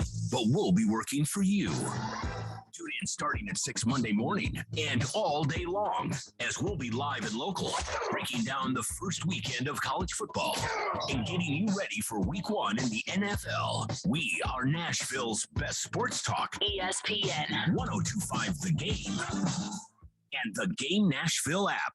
Now's the time to get a great deal on select Kubota compact tractors. Rated #1 for reliability in the under 100 horsepower category, they're designed for easy operation and feature performance-matched attachments.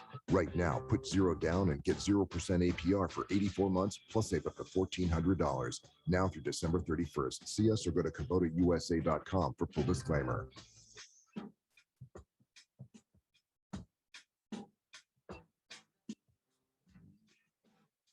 Hey, it's Jared Stillman. Guys, are you tired of feeling old? You know that feeling. You don't have any energy. You're gaining pounds. Well, guess what? My friends at Invigorate Health are the ones to help you. They don't just focus on one area of the aging body. They take care of all of it with so many different therapies that can restore your vitality and are designed with you specifically in mind. So give them a try. Invigorate Health. If you want to feel young again, out in Mount Juliet at 615-288-4777 or invigoratehealthtn.com. Your home value is way up this year, and with mortgage rates back to all-time lows, it's a great time to call Loan Pronto. Refinance now and get cash out of your home's equity. Hey, it's Willie Daunic. Loan Pronto can refinance your loan at a super low rate. They can pay the closing costs for you and get you a bunch of cash out. How does $40,000 or $50,000 sound? Don't just sit on that home's new value. Use it. Use it to pay off credit cards. Use it to consolidate other debt. Get rid of PMI. Use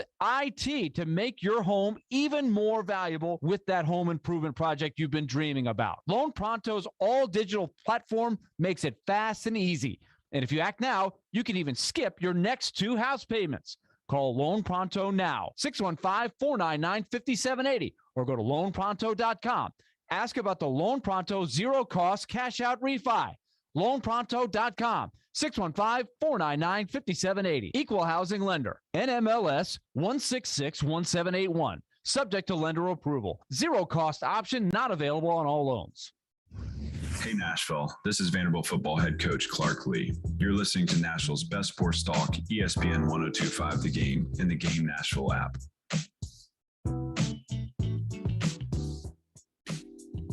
Back here on Darren, Daunic, and Chase, presented by Curation CBD. Curation CBD products curated for life. We carried his press conference yesterday.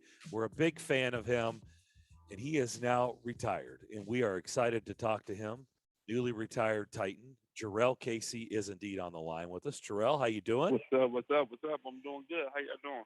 Did you wake up with a big smile on your face, knowing that you didn't have anything to do today, but maybe call into this radio show? Man, yes, I did. Got up this morning. Got to take my boys. Got my boys up. Got them bathed up, showered up, and got them ready for school this morning. Took them in and got to come home, run some errands with the wife, and now we're sitting on the.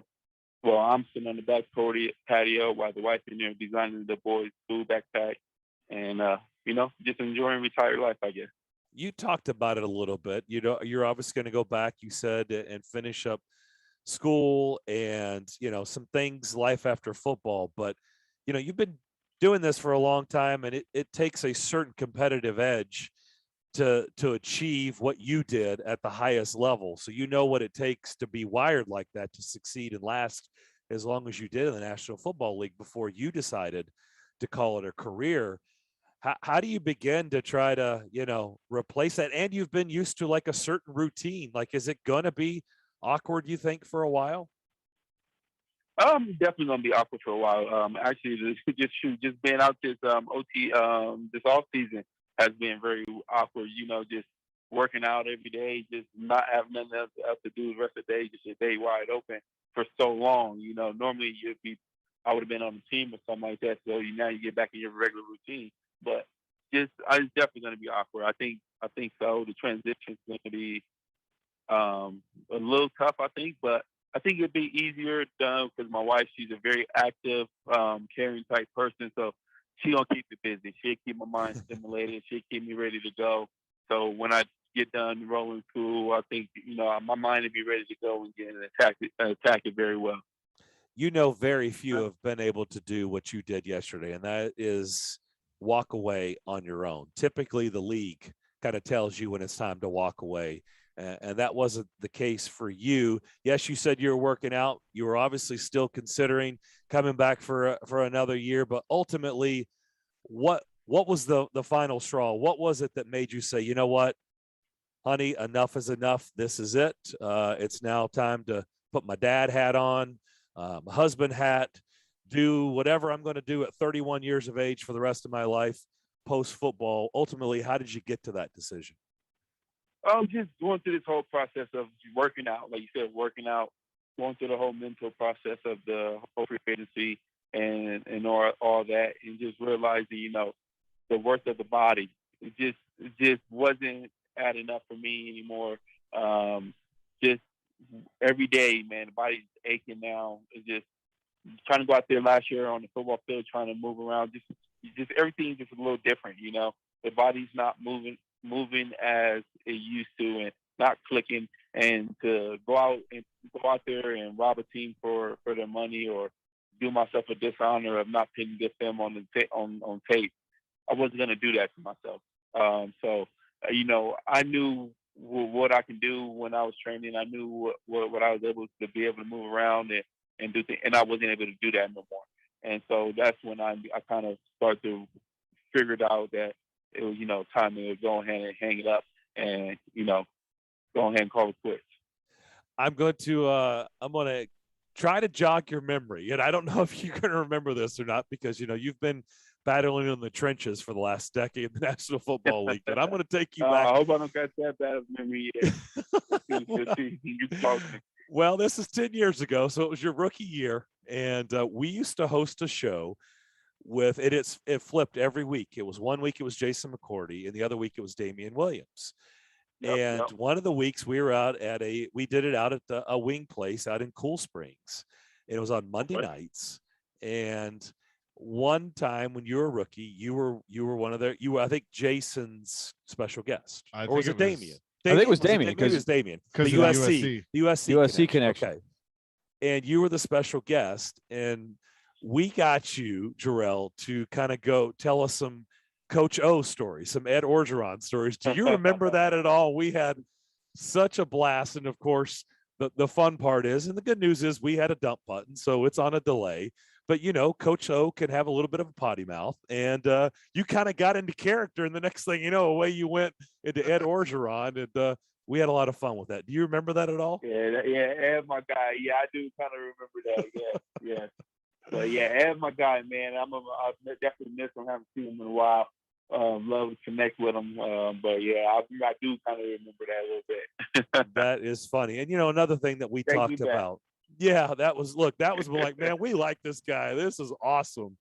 And appreciate it. We've also talked about our talks with you. We were out there doing the show at training camp, and you were always nice enough to come over after a tough practice and sit down with us, and you're hot and you're sweaty, and probably the last thing you want to do is that interview. Probably want to go in there and get a shower, but you were always nice enough to do it with a big smile on your face. And one of the things that we always remembered was your story, growing up, talking to us about, the dedication, what it took, because I think you told us you had to ride a bus to practice or something like, it was inspiring to hear that. It really was. Yeah, definitely. I appreciate that 110%. Because, man, y'all all co-workers. That's how I always look at it. At the end of the day, we all co-workers. We might work in different parts of the industry, but we all working in cahoots, and to get the job done and have a happy environment. Always look at it, man. You gotta help each other do each other's job. In order for me to go play well, I let it go read great stories. In order for to have great stories, you got to be able to talk to the media appropriately and give them what they need. And that's how I always looked at it, and that's how you do it. And when you do that, you build relationships, and you build camaraderie. And out of those 10 years, always love coming on your show. You always showed me love. You always had me on, and it was always been great conversation. So why not do it? So definitely take pride in that. The same way I take pride in my work on the field, and that's what my mom installed in me. That's what me and my wife always preach to our kids, and that's what we constantly try to live by day to day. And that's what the world is about. Take pride in what you're gonna do, and that's what I'm gonna try to do from here on out, going forward in my next steps in this next chapter. But that's just always something about me, man. I'm always going ahead and dive deep into the activity I'm doing and make sure I give it all respect.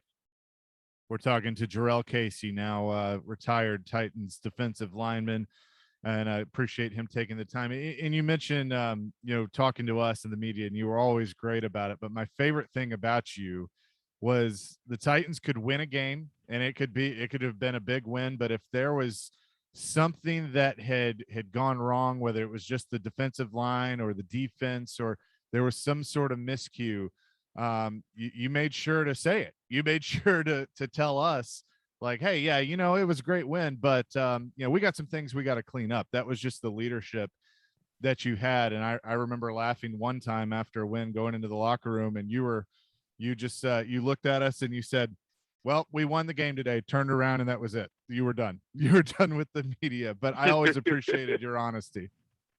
It's just, you always go the way, you can't be complacent. And, you always can have a good game, but everybody's going to have mistakes. That's something I always have to try to feed to myself, is like, you're never going to be perfect at the end of the day. Everybody's going to have their mistakes. But if you don't come in there with the mindset to say, we can't get better and correct some things out there, and you just get into play. At the end of the day, we never won no Super Bowl, so I can be super happy for a basic win. And that's just how I always looked at it. Is just, until we get to that position of Super Bowl play, there's no reason to be content with the basic average play of football and not correcting mistakes day to day. And that's just how I always looked at it. Everybody get patted on the back here and there once the 0-0 hits on the clock.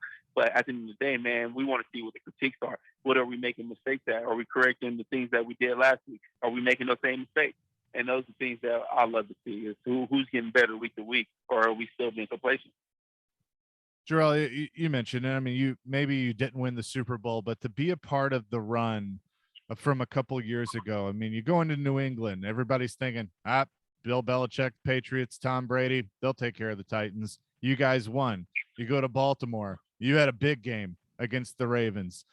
Dean Pease throwing everything he had at his former team. You guys win that one and go to the AFC Championship game against Kansas City.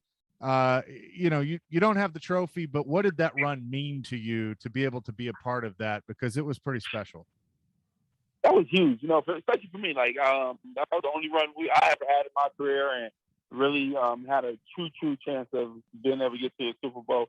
So that definitely was a huge moment in my career.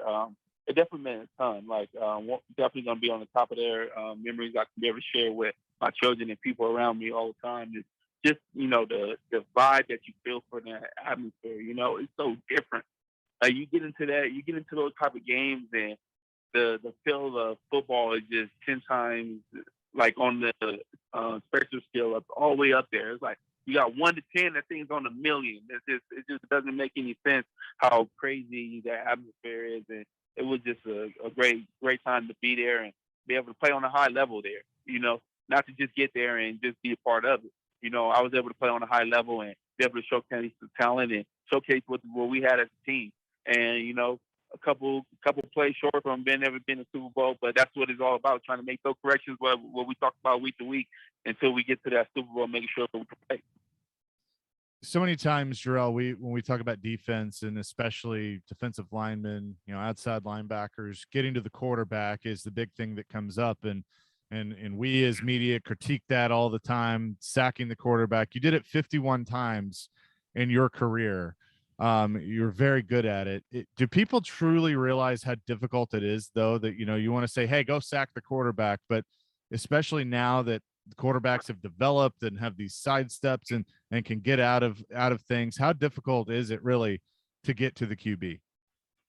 People don't realize it. They think everybody thinks they, even still at the NFL level, everybody thinks they have pass rusher and they can get to the quarterback. And that thing is not easy. Not one that you got to beat 1 or 2 players at the line of scrimmage within 2 to 3 seconds.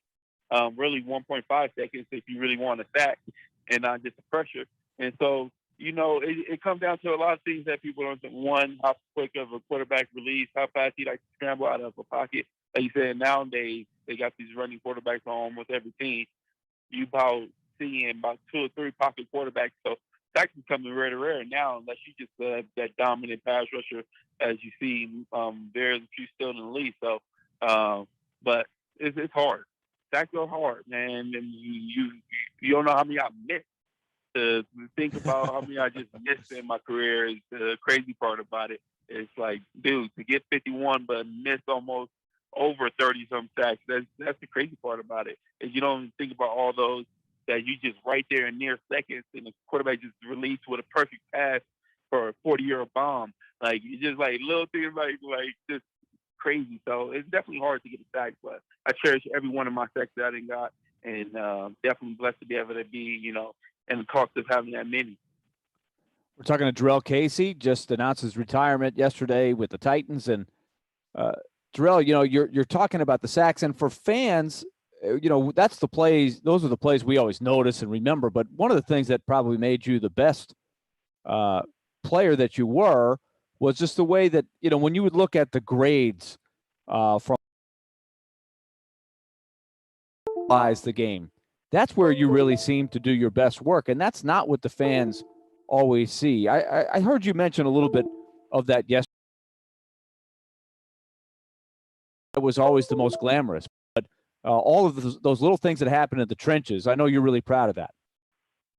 Oh, definitely, man. You know, if you're not the high flashy guy from some type of LA, some type of New York New York type team or things like that with a big media market, guys, you definitely get underrated a whole lot. And at the end of the day, you go out there and you go try to fight as much as you can in those trenches. And the thing I'm proud of is the different positions I can play along the trenches.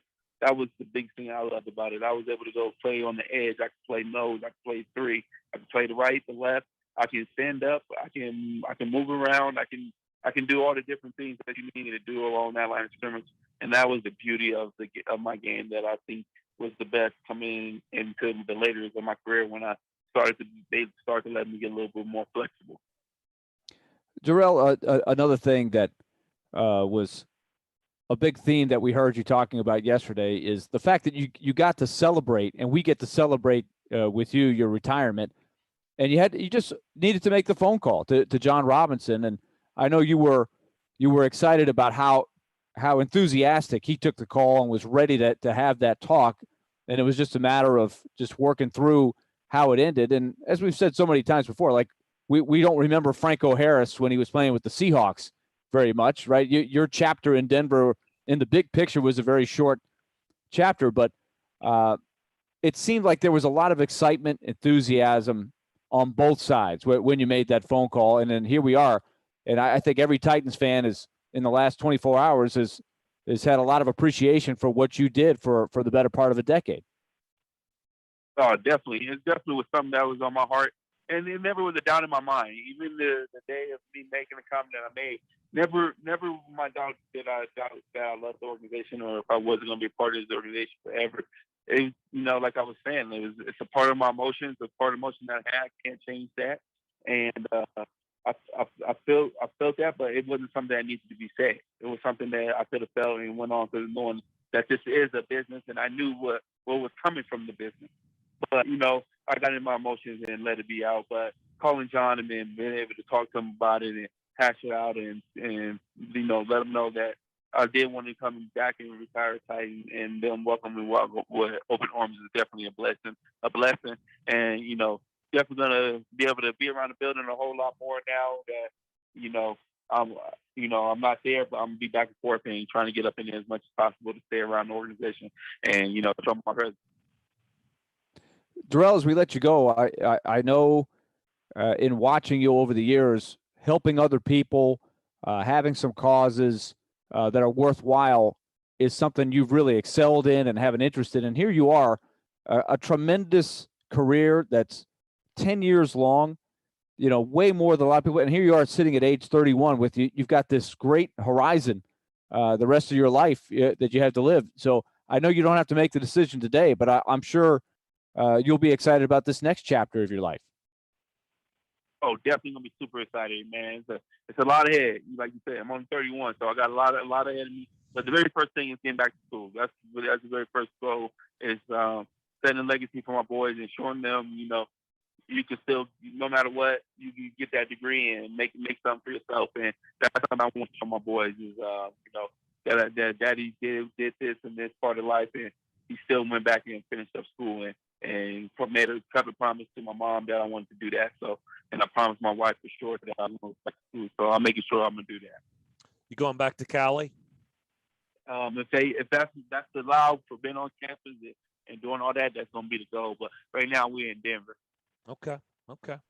Hey, best of luck with everything, Darrell. As you can tell, we're big fans of you, and we're going to be rooting you on no matter what you do. Life after football, I know it's going to be a lot of fun and a lot of great things are ahead for you. Like I said, just thanks for being the pro that you were, and great to deal with when you were a member of the Titans. Appreciate y'all so much. Yeah, and hopefully we'll get to do it again down the road. Thanks for doing this. All righty, blessings. That is Darrell Casey, former Titan, now retired. Wow, hard to believe. 9 years, third-round pick. What a great story out of USC, and made the most of it.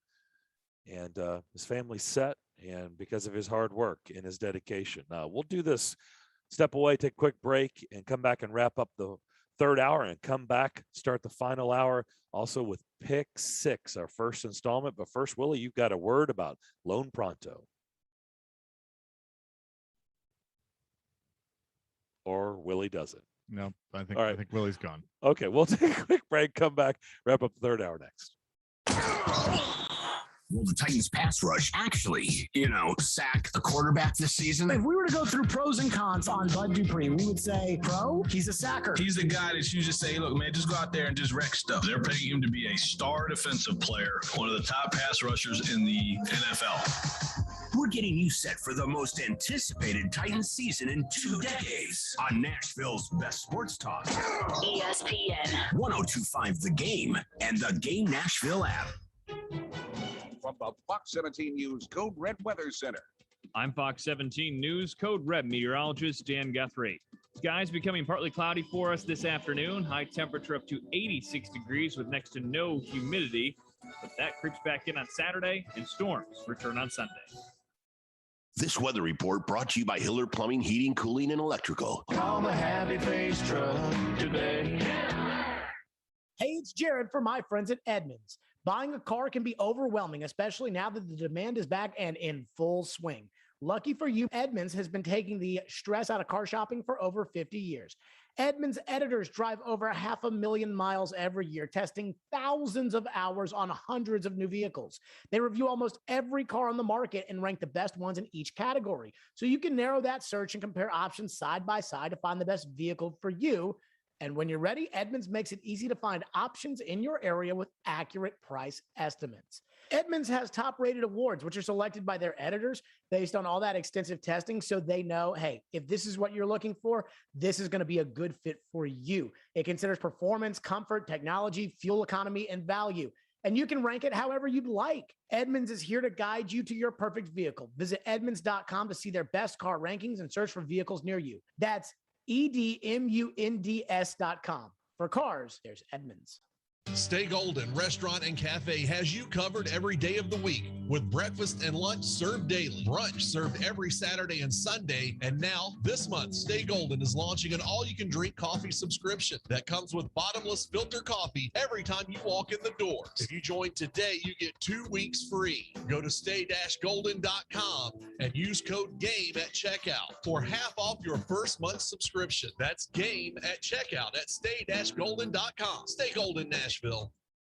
Joe Rexo here letting you know that one of the things I love about betting on FanDuel Sportsbook is that you get more than one shot to swing for the fences. And right now, new and existing users can get up to $25 back in site credit each day. Just place a minimum 5-leg baseball parlay. And if it falls 1 leg short, you get up to $25 back with your parlay insurance. Parlays are great. It gives you a chance to put a small bet down and win big. The odds are high, results in great payouts. It's one of many of my favorite features on this app. It's the #1 sportsbook in America. It's simple to use, great odds on all different betting markets, unique fun bet types like the same game parlay. In addition to the parlay insurance, if you haven't tried the FanDuel Sportsbook yet, new users can get your first bet risk-free. That's right, you get up to $1,000 back in site credit if you don't win. So download the FanDuel Sportsbook app, sign up with promo code Joe102 to get in on the action. That's FanDuel Sportsbook, promo code Joe102. You must be 21 or older and present in Tennessee. First online real money wager only for risk-free bet. Refund issued as an now-drawable site credit that expires in 7 days. Max refund $25 per game. Restrictions apply. See sportsbook.fanduel.com for details. Gambling problem? Call the Tennessee Red Line, 800-889-9789. Tune in to ESPN 1025 The Game every Tuesday afternoon at 4:30 for ESPN's Trevor Maddich joining me, Jared Stillman, on Stillman & Company as we dive deep into the college football world and all the latest from the SEC. It's all brought to you by Houston Clinic Orthopedics, when experience matters. Robbie Stanley. I was waiting in anticipation for something to happen. Joe Rexroad. It's also 3-on-3. It's a little easy to score in 3-on-3. I mean, there's a lot of ways you can take this. Get your morning started with Robbie and Rexroad every weekday from 6 to 10 on Nashville's best sports talk. ESPN 1025 The Game and the Game Nashville app. If you've missed any of today's show, just search Darren, Daunic, and Chase on Apple, Spotify, or on your favorite podcast platform.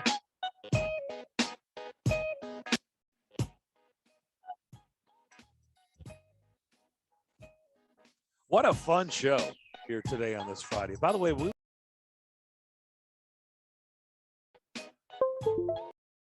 we know? I will check on that. Okay. I will have to see if Elijah has left me with anything. Okay. You're up. It's a mystery. Because we've had a good week. We have another good week in the books. But it's not over. Because, it's just around the corner. Pick six. I will defend my championship. It's right back there. You can see if you're watching on the screen on the stream. You're going down. The banner. I'm just saying. going down. Oh, I'm Just coming. bring it. I'm coming. It's gonna be fun. I love this competition. That and silly underdog picks. It's my favorite part about football season. If I'm in the lead come Halloween weekend, we're going to end the contest then. So No, we're just so not. you know. No, we're not. We are going Thanksgiving. If I'm in the lead, end it then. Yeah, let's decide this today. Are we? That's why I'm bringing it up. Are we going? Are we? I say let's go to the Super Bowl. Or through That's the what Super my Bowl. vote has always been. But Yeah. Willie. Well, obviously it hasn't always been because we have always gone through the end of the Final Four. Yeah. So, and I wasn't there at the beginning of the contest. I came in after you guys have been doing this for a year. So somebody decided that we went through the end of the Final Four at the beginning. Well, the first time, yeah, I did. Yes. Okay. So Because I came up with so that six, when you make the statement, it's always been my vote that we ended the Super Bowl. That's not true because you created the No. contest. I know, but after went through I'm saying April. after that first year, when we went through the Final Four, it was just And look, if that's what you want to do, I'm fine with it. But you know the drill. You know what you have to sign up for after the Super Bowl. I've never had a problem with that. Okay. I think some of the greatest moments of all time have been when I've taken over Let me the just duties. tell you, one of the biggest splatter shows we ever had on this greatest is a show stretch. was you literally making up questions during the show, like on the air while we were doing Pick Six. And then the listeners just roasting you on Twitter like, what in the hell is going on? Is Willie just doing this on the fly? It's true. That was fun. And Chase and I were like, yeah, he is. He's clearly just doing these questions on the fly. And the Well, best I part, believe though that some of the great moments, like the 5-3-1 scoring system. Oh, the I mean, combine. I think No, that you was. can't forget the combine. Well, that Come on. was at the beginning. I feel like I've matured a lot in my question making ability All since right, then. guys. Question 4. Combine. We're like, Willie, it's in like 3 combine. weeks. It's in 3 weeks. Well, okay. All right. All right. On to the next question.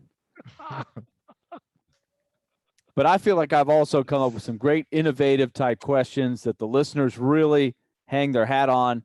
They get excited about the 5-3-1 scoring system for the hockey games. Yeah, they get excited. I just feel that, the combination of points, rebounds, assists, things like that, the creativity that I've shown. I think I've brought our contest to a new level. I think it gives it energy to bridge the Super Bowl to the end of the Final Four. I feel like the tradition should continue. I think all that is valid, but it's just a lot. It's boring. Like it's a lot more fun to highlight the bad stuff. Oh yeah. Like all, well, like no, all that you but said. Was there true. you go. But see, what would we do? Then we wouldn't even have these memories. Were it not, if we had stopped the contest after the Super Bowl, we wouldn't have all these great memories. Somebody so came created up to me, memories. Somebody by the came craziness. up to me at a Preds game one time after you created the 1-3-1 zone or whatever the hell you No, call the 5-3-1. You're 5 points for a goal, 3 points for an I assist, get it. and 1 point for a shot on goal. And you needed a degree to like figure out your. That's point what somebody system. said. They were like, "Is Willie that much of a nerd?" And I just said, "Yes, yes, he is." But we love him. We love him for it. All right, so you're more than willing. Is that what? Well, I got out of I'm that? absolutely willing, Okay. and that would be my vote. But Can we go to the Final Four? it's an odd Through the event. Final Four. There's odd people. There's odd people in the contest, are but odd there's an people, yeah, odd that's true. number There of are people. a lot of odd so people. you guys could outvote me if you both choose the Super Bowl. I mean, why do you think you just made the list so popular? There are a lot of odd people. Lots. Sure. So, yeah. Ask Adam, who calls in every Friday, talks about his odd neighbors. So, okay, then it's done. Through the Final Four. It's done. But you take over after the Super Bowl. Oh, yes. That is then your baby after the Oh, Super yes. Bowl. No All right, question. take me out of the mix. And if You're you out of want the to do mix. it, if you want to do it during the show, that's fine. But do it on like Thursday. That way, it's ready for Friday. Don't get crazy. When's the last time you ever did it on the day before? Just be I don't honest. think It's I don't cool. think that's ever happened. Oh. That was honest. That was Yeah. a very honest answer. Listen, I'm going to be Have honest. you at If- least ever thought about it before Friday? Oh, of course. A couple You've of the actually, questions. thought Yeah. about it. In your mind, you have some You got questions. a plan. Actually putting it down on paper, no, that's never happened until during the show. Before like noon. Leading up to 1 o'clock. It's never happened before noon. No, it's happened before noon at times. It has? Yeah, it often goes, deep into the 12 o'clock hour before it all comes to Chase and I have light. noticed a pattern. Like in like the third hour, you kind of like start disappearing on segments. And we're like, yeah, he's doing pick six. Like, you don't have as much to say. We're like, yeah, he's doing pick six. This was pre, what we're doing now. Now we can see you. Yeah. And of course, when you're the commissioner, you never scribble stuff down in your chicken scratch during the hours of the show leading up at 1 o'clock. He can neither confirm nor deny. It's happened. Long and hard, it's happened. Billy. Admit it. I think about these questions. I was the many years ago the one that was doing kind of like prop bets in pick six. So there has to be some thought put into it. He lies awake at night thinking, what question will I put on today? Well, in fairness, I was doing prop bets before we had sports betting here. So, yeah, I didn't have anything to go off of. Now we've got sports betting. There's prop bets out there you can go look at. Okay. We were props before props were cool. Yeah. All right. With all that being said, then when we come back, and Willie, don't go anywhere because you're not done. Okay. I know last time I think it was bathroom break or something, but don't go anywhere because when we come back, it's going to be pick six time. But right now, you are going to tell people about Loan Pronto. Loan Pronto. Remember, mortgage rates have taken the nosedive, lowest in history. Not kidding about that. And this can really feed into your benefit. You're saying why?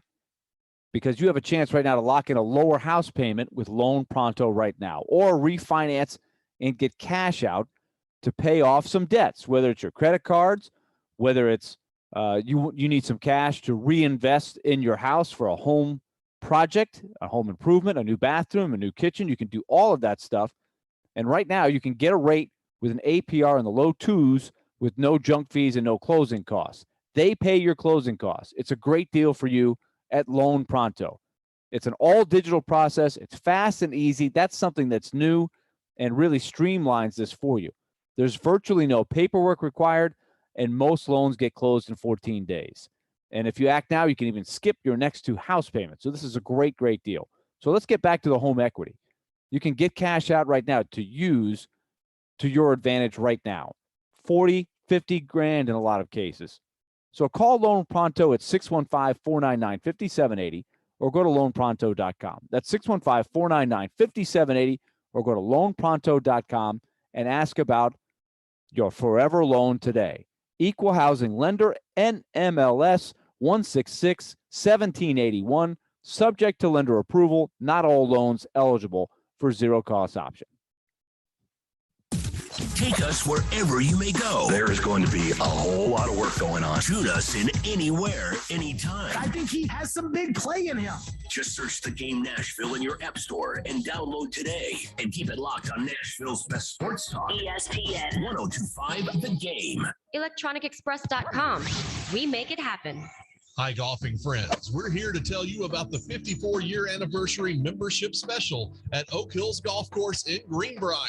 For only $89 a year with a $10 per year admin fee, you can get a 2-year anniversary membership at Oak Hills and enjoy unlimited golf from Monday through Sunday. Call Oak Hills Golf Course today to respond to this special offer before it's over. To get your $89 membership today, go to oakhillsgolfcoursetn.com or call 615-643-4505. It's soccer season in Tennessee. You want goals? He takes it inside, outside, right foot. Great finish. What a goal. You want saves? Lifted high, into the hands of Joe Willis. He makes the catch. You want big drama? Hooked in and headed in. Delirium. It's Yonder Cadiz. Nashville SC are back at home Friday, September 3rd versus New York City FC. The action kicks off at 6:30 p.m. Tickets on sale now at NashvilleSC.com. Like that. This is Stan Harrison, CEO of Apple Collision Centers. We understand that no one likes to deal with auto body repair and the inconvenience it becomes in your day-to-day life. I want to personally invite you to stop by and let our experienced staff see how we can help you make your vehicle look good as new. Apple Collision Center has 3 convenient locations, Old Hickory, Hendersonville, and Gallatin, ready to serve you. Come by and see us or visit us online at applecollisioncenters.com. MTSU football returns Saturday, September 4th. Your Blue Raiders host preseason #1 Big South Conference pick, the Monmouth Hawks, with kickoff at 6 p.m. Floyd Stadium provides guaranteed fun for fans of all ages with the Blue Raider Beer Garden featuring Steel Barrel Brewery, also the Family Fun Zone offering inflatables, carnival games, and the ice cream station, and post-game fireworks. Come early for the Blue Raider Walk and wear your blue. Tickets at goblueraiders.com/tickets. Stronger together inside Floyd Stadium. Go Blue! Nashville's best sports talk, locally owned, home of our Nashville Predators. WPRT-FM Pegram, 97.5 Murfreesboro, WBUZ HD2 Laverne, online at thegamenashville.com. ESPN 102.5 The Game. From the Game Nashville studios, it's time for Darren, Daunic, and Chase, with hosts Darren McFarland, Willie Daunic, and Chase McCabe on Nashville's best sports talk, ESPN 102.5 The Game. It's time to be a winner. I have come here to chew bubblegum and kick ass. Pick this week's games against the spread for all the bragging rights. You want some bad enough, then you come get some. Feeling extra confident? I'm the one true king. Make that game your top shelf for double points. This is Pick Six. Now on Darren, Daunic, and Chase. Final hour, Darren, Daunic, and Chase. We are excited. We're pumped. You are also, up, Willie. Presented by Curation CBD. Curation CBD products curated for life. It is indeed, gentlemen, Pick Six time. Darren McFarland, Willie Daunic, Chase McCabe with you on this gorgeous Friday afternoon. Ian Safar has been manning the board. It is a first. He is going to complete a 4-hour mission. He's got about 50 more minutes to Final complete. countdown. Are you doing a double dip? Is this a double dip? Double today? dip today. Yep. All right. He will remain on the board. For Yeah, Jared Stillman won't let and him off company. today. Come on now. I know. Just saying. Just asking. All right. So here's how this works. We have come up with 6 games or 6 questions that we're going to answer. And you, the listeners, are going to have the opportunity to weigh in as well. We will do a segment by phone. And how this works, it's been a big hit over the last couple of years when we introduced this. If you call in and get in on our phone line, driven by WilsonCountyHyundai.com, you get to top shelf, 2 top shelves, right? We're going to top shelf something, but you get 2 top shelves. Now, you can play online, GameNashville.com, but you'll only get 1 top shelf pick. If you call in, you get 2 top shelf, and that means you get double the points for 2 of the 6 questions. So a little bit of an advantage if you get in via the phone line, driven by WilsonCountyHyundai.com. Gentlemen, are we ready? We are ready. Okay. Are you going to send them, or are you just going to say it on air? Oh, sorry. Yeah, that's right. See, I'm out of, we're out It's of okay. habit forming here with Pick Six. So It's let me okay. do I'm that. helping Ian by keeping track of things. So if My you could- apologies. You could text those bad boys on over. I'd appreciate it. There. But it we're is. ready. I'm excited. Okay. Ian, if you could get a big voice guy to say number 1. Number 1. Thank you. Let's start Saturday at 11 a.m. kickoff. Tomorrow morning on Fox. Little Big Ten tilt. Wisconsin hosting Penn State. The Badgers are giving up 5.5. So Jimmy Franks and the Nittany Lions getting 5.5 at Wisconsin. Willie, who do you have? I will take the Badgers in this one. We'll Okay. take the Badgers. Wisconsin for Willie. He goes with the W. Chase. I too am going to take the Badgers in this one. Big year for Jimmy Frank in Penn State, but I don't think it starts well with this one. Okay. Give me Wisco. Well, mine's pretty easy. I took Penn State and underdogs. I'm certainly going to take Penn State and the 5.5. Is Ian going to Number weigh 2. in? Ian, are you going to weigh in, or you don't want any part of I this? mean, I don't need to start a precedent. I just don't want to. Okay. I got you. I just wanted to ask. But thank you. LSU at UCLA Saturday night, 7:30 kickoff on Fox. Chip Kelly and the Bruins getting 3.5 at home against, how about them Tigers? Tiger football. Willie, what do you got? I'm going to take the home dog here. I'm going to go UCLA. UCLA plus 3.5. Chase, Long we trip? know where he's Yeah. going. He is LSU. He's probably wearing an LSU T-shirt underneath. Caroline, if you're listening, go Tigers. That's Give what I me thought. LSU. Okay, you're going to take LSU. I too will go LSU minus the 3.5. I just want to remind people, everybody that's on this UCLA bandwagon feeling good. Number one, Hawaii's not very good, and they beat them. Number two, he's still Chip Kelly. Like, he's not the same Chip Kelly. It's not the Chip Kelly that left for the NFL. Let's just, I think, pump the brakes a little bit on UCLA. Feeling the We shall need to see. justify your pick, we'll or see. what? I'm not. No, I'm just. What's going on? That's just Scolding someone for taking no, UCLA. That's just a mess. I've heard all week. Like, I hey, felt scolded. Ryan scolded. McGee I just said it picked yesterday. UCLA. Yeah. I'm not scolding you. I'm just saying I think we need to pump the brakes on UCLA a little bit. Okay. All right. Feel better? I do. Thank you. Okay.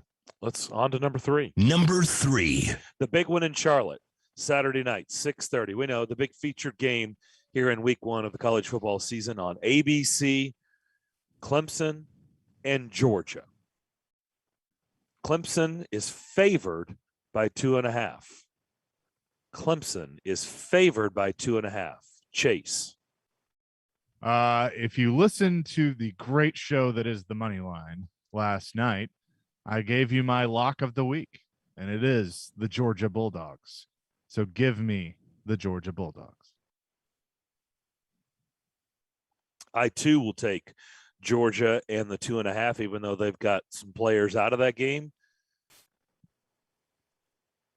I don't know. I really don't know. I was thinking about no. I'm going to go Georgia. I'm not. No, I'm not going to do it. I'm not going to do it. Second guess. Yeah, a little second I guess. did. I almost second guessed. But you don't do that. Like, I've done that in fantasy football before, and you change your pick at the last second, and that's a mistake. So I'm going with Georgia. Willie, what do you got? I will take Clemson. You'll take Clemson. Okay, that's Saturday night. All right, the game in that same game. Number 4. Who throws for more yards? A, JT Daniels, or B, DJ Uiagalelei. Who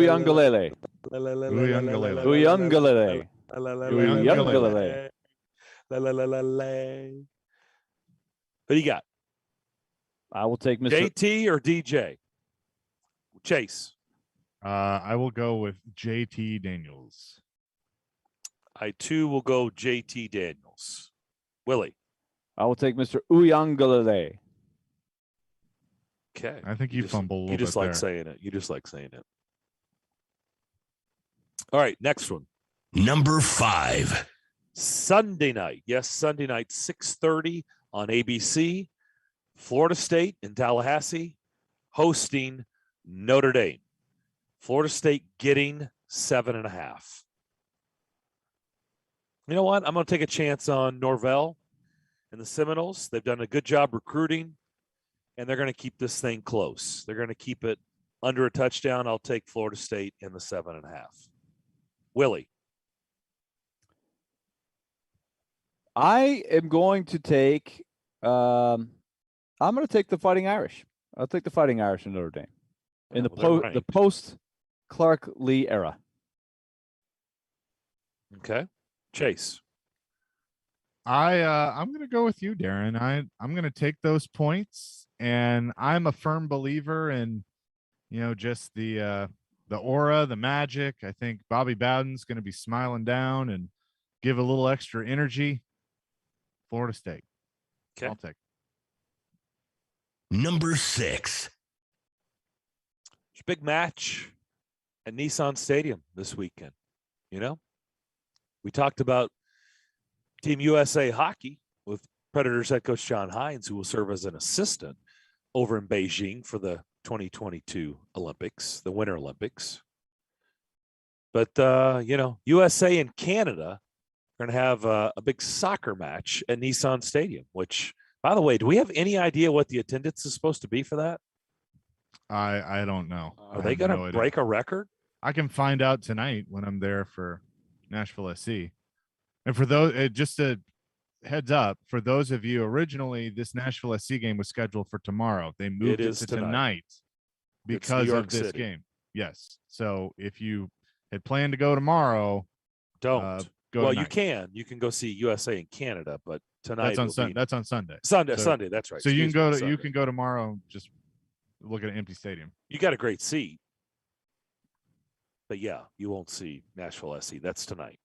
So Sunday night, USA, Canada. Here are your choices. A, one of these two countries wins. Okay, USA or Canada, one of them wins. Or B, it's a draw. Somebody flat out wins, or B, it's a draw. What are you going with? That's the question you've come up with? That's the question. This exciting soccer game. Is it a win or a tie? Yes. It's a There's valid no go question. USA. Why isn't it a valid question? It's a valid question in soccer. That's the most. What about the excitement of rooting for your country here? Like what? You want me to pick the winner? Like you think people are going to call in and say Canada? No, no. Why? What? So let's just waste. Ryan Johansson might call in and say USA. Team Canada. Ryan Johansson could call in. No. Matt Duchene. What's up, Joe? No, we're not doing that because we know what everybody's going to say. So it's going to be an irrelevant question because whether it wins or loses, it doesn't matter because everybody's got the same answer. This one actually makes you. This one is not easy. This is actually a hard question. You start then. So you're going to make people root for a tie? Yes. You Somebody hate going to ties. win, or is it going to be a draw? You hate ties. I do. And you're asking people to choose a is tie why and then I'm root saying- for a tie. That's why I'm saying somebody wins. That's my answer because I hate ties. That's my answer. Someone wins. And it's going to be USA, of course. Duh. But I have to include Canada because, I don't want it to be USA wins, B, Canada wins, or C, it's a draw. See, I just feel like the simple. creativity, the creative juices just weren't flowing for this question, Darren. I feel like there could have been another, Well, I've asked different you prop. what? Like what? Give it to me. What? How much is the attendance? No. Over 50,000, under 50,000? I don't know. You could have a 5-3-1 scoring system, shots on goal, Oh, yeah. saves. You could have all kinds of fun. First of all, I've never pretended to be soccer guy, so I'm not going to pretend to do all that stuff. Possession? Because no. That's not happening. I'm not Passes completed? I'm not going to be phony about it, Willie. I'm not going to pretend that's something that I would come up with. That's just not true. Okay, I'm trying to include it. Can you give me a little bit of credit? I can't- could have easily gone Louisville, Ole Miss. Easily. I can't root for a tie. I gotta be root. honest, I gotta root for a decision. I'm trying to give a little love for a big event here in our city. Yeah, I'm glad you did, but I don't want to root for a included it. tie. Can I get a little help? No. It's like Okay. you've just been tearing me down. Here's the deal, Willie. Pick a damn game, like win or lose or draw. Just like Okay, let's keep it somebody's gonna win. Somebody's gonna win. I'll take the. Somebody's gonna win. Somebody's gonna win. I say win. Wow, nobody went with a draw. Really? You can't sit here and root for a draw. Nobody's gonna vote for that because then they got to root for a tie. Nobody wants If to do you that. won a point, there's a good chance. I did it because I hate ties. That's why I said somebody wins. That's why I don't wear them. None of us want to have a tie. All right, we'll come back. We'll get your phone calls. I don't know what just happened. I try to do a good thing for our city and our market, and I just get torn down. I mean, just, jeez. Willie, tell everybody about the Preds. All right. Predators games can no longer end in a tie like they did maybe in the early years of their existence, but they do want you to know the regular season and preseason games in the first 3 months of the regular season are right now on sale to the general public. There are a bunch of games in those 3 months, and we're talking about October, November, and December. 16 exciting home games in Smashville during those 3 months that are available to you. Now, if you're a season ticket citizen, you have access to all of the regular season games, all the way from start to finish. And you can take advantage of this at Ticketmaster.com. And let me add one point. If you are a member of the Loyal Legion, that guarantees that you have access to seats inside Smashville for the 2022 Navy Federal Credit Union NHL Stadium Series. That's the big outdoor game at Nissan Stadium between the Predators and the Tampa Bay Lightning right after the Winter Olympics, February 26th. We were talking to John Hines about this earlier today. He's been named an assistant coach for Team USA. So after that's all over in Beijing, they'll come back, and the second game for the Predators back will be against the Lightning in Nissan Stadium, the same spot as the soccer game going on Sunday. Exciting stuff. So for more information, just go to NashvillePredators.com/tickets and jump in at whatever level you're comfortable. We want to see you down in Smashville. Monday may be Labor Day. Happy Labor Day. Happy Labor Day. Happy Labor Day. But we'll be working for you. Tune in starting at 6 Monday morning and all day long as we'll be live and local, breaking down the first weekend of college football and getting you ready for week 1 in the NFL. We are Nashville's best sports talk. ESPN 1025 The Game and the Game Nashville app. Hey, Robbie Stanley here, and one of the things I love about betting on FanDuel Sportsbook is you get more than one shot to swing for the fences. And right now, new and existing users get up to $25 back in site credit each day. Just place a minimum 5-leg baseball parlay, and if it falls one leg short, you get up to $25 back with parlay insurance. There's a reason FanDuel Sportsbook is America's #1 sportsbook. The app is easy to use. They've got great odds on all different betting markets, fun bet types like the same game parlay, and always on promotions to let you get more action out of every game day. And when you win, FanDuel pays you your winnings in as little as 24 hours. And in addition to parlay insurance, if you haven't tried FanDuel Sportsbook yet, new users can place your first bet risk-free. That's right, new users can get up to $1,000 back in site credit if your first bet doesn't win. Just download the FanDuel Sportsbook app and sign up with promo code ROB to get in on the action. That's FanDuel Sportsbook, promo code ROB. You must be 21 or older and present in Tennessee. First online real money wager only for risk-free bet. Refund issued is non-withdrawable site credit that expires in 7 days. A max refund of $25 per game. Restrictions apply. See sportsbook.fanduel.com for details. Gambling problem? Call the Tennessee Red Line at 1-800-889-9789. The buzz deal of the week is Fat Cat Slims in the Gulch. The spirit of the 1950s rebel lives on at Fat Cat Slims, where you can find incredible live music, diner classics, excellent cocktails, and all the retro vibes. Get half off a $50 gift card for Fat Cat Slims now at 1029thebuzz.com and get ready for a bar experience you won't forget. Fat Cat Slims is located on 8th Avenue South in the Gulch, just minutes from downtown. Get your buzz deal of the week now at 1029thebuzz.com.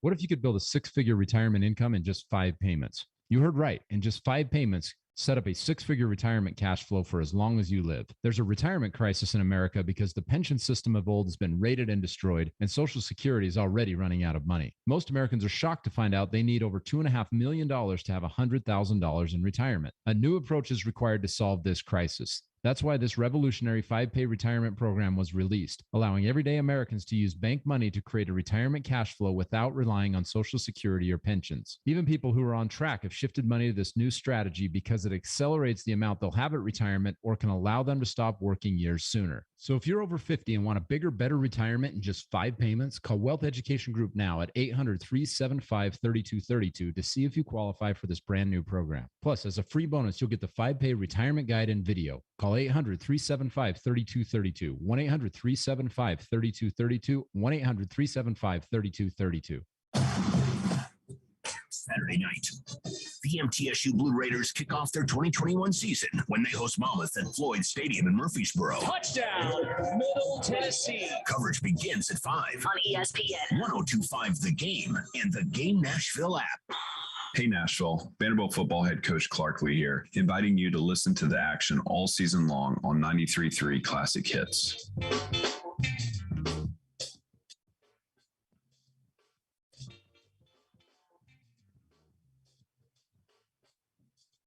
Pick six time. It's time for you to get involved. 615-737-1025. 615-737-1025. That's our phone line driven by WilsonCountyHyundai.com. Jump in there. You get 2 top shelf picks.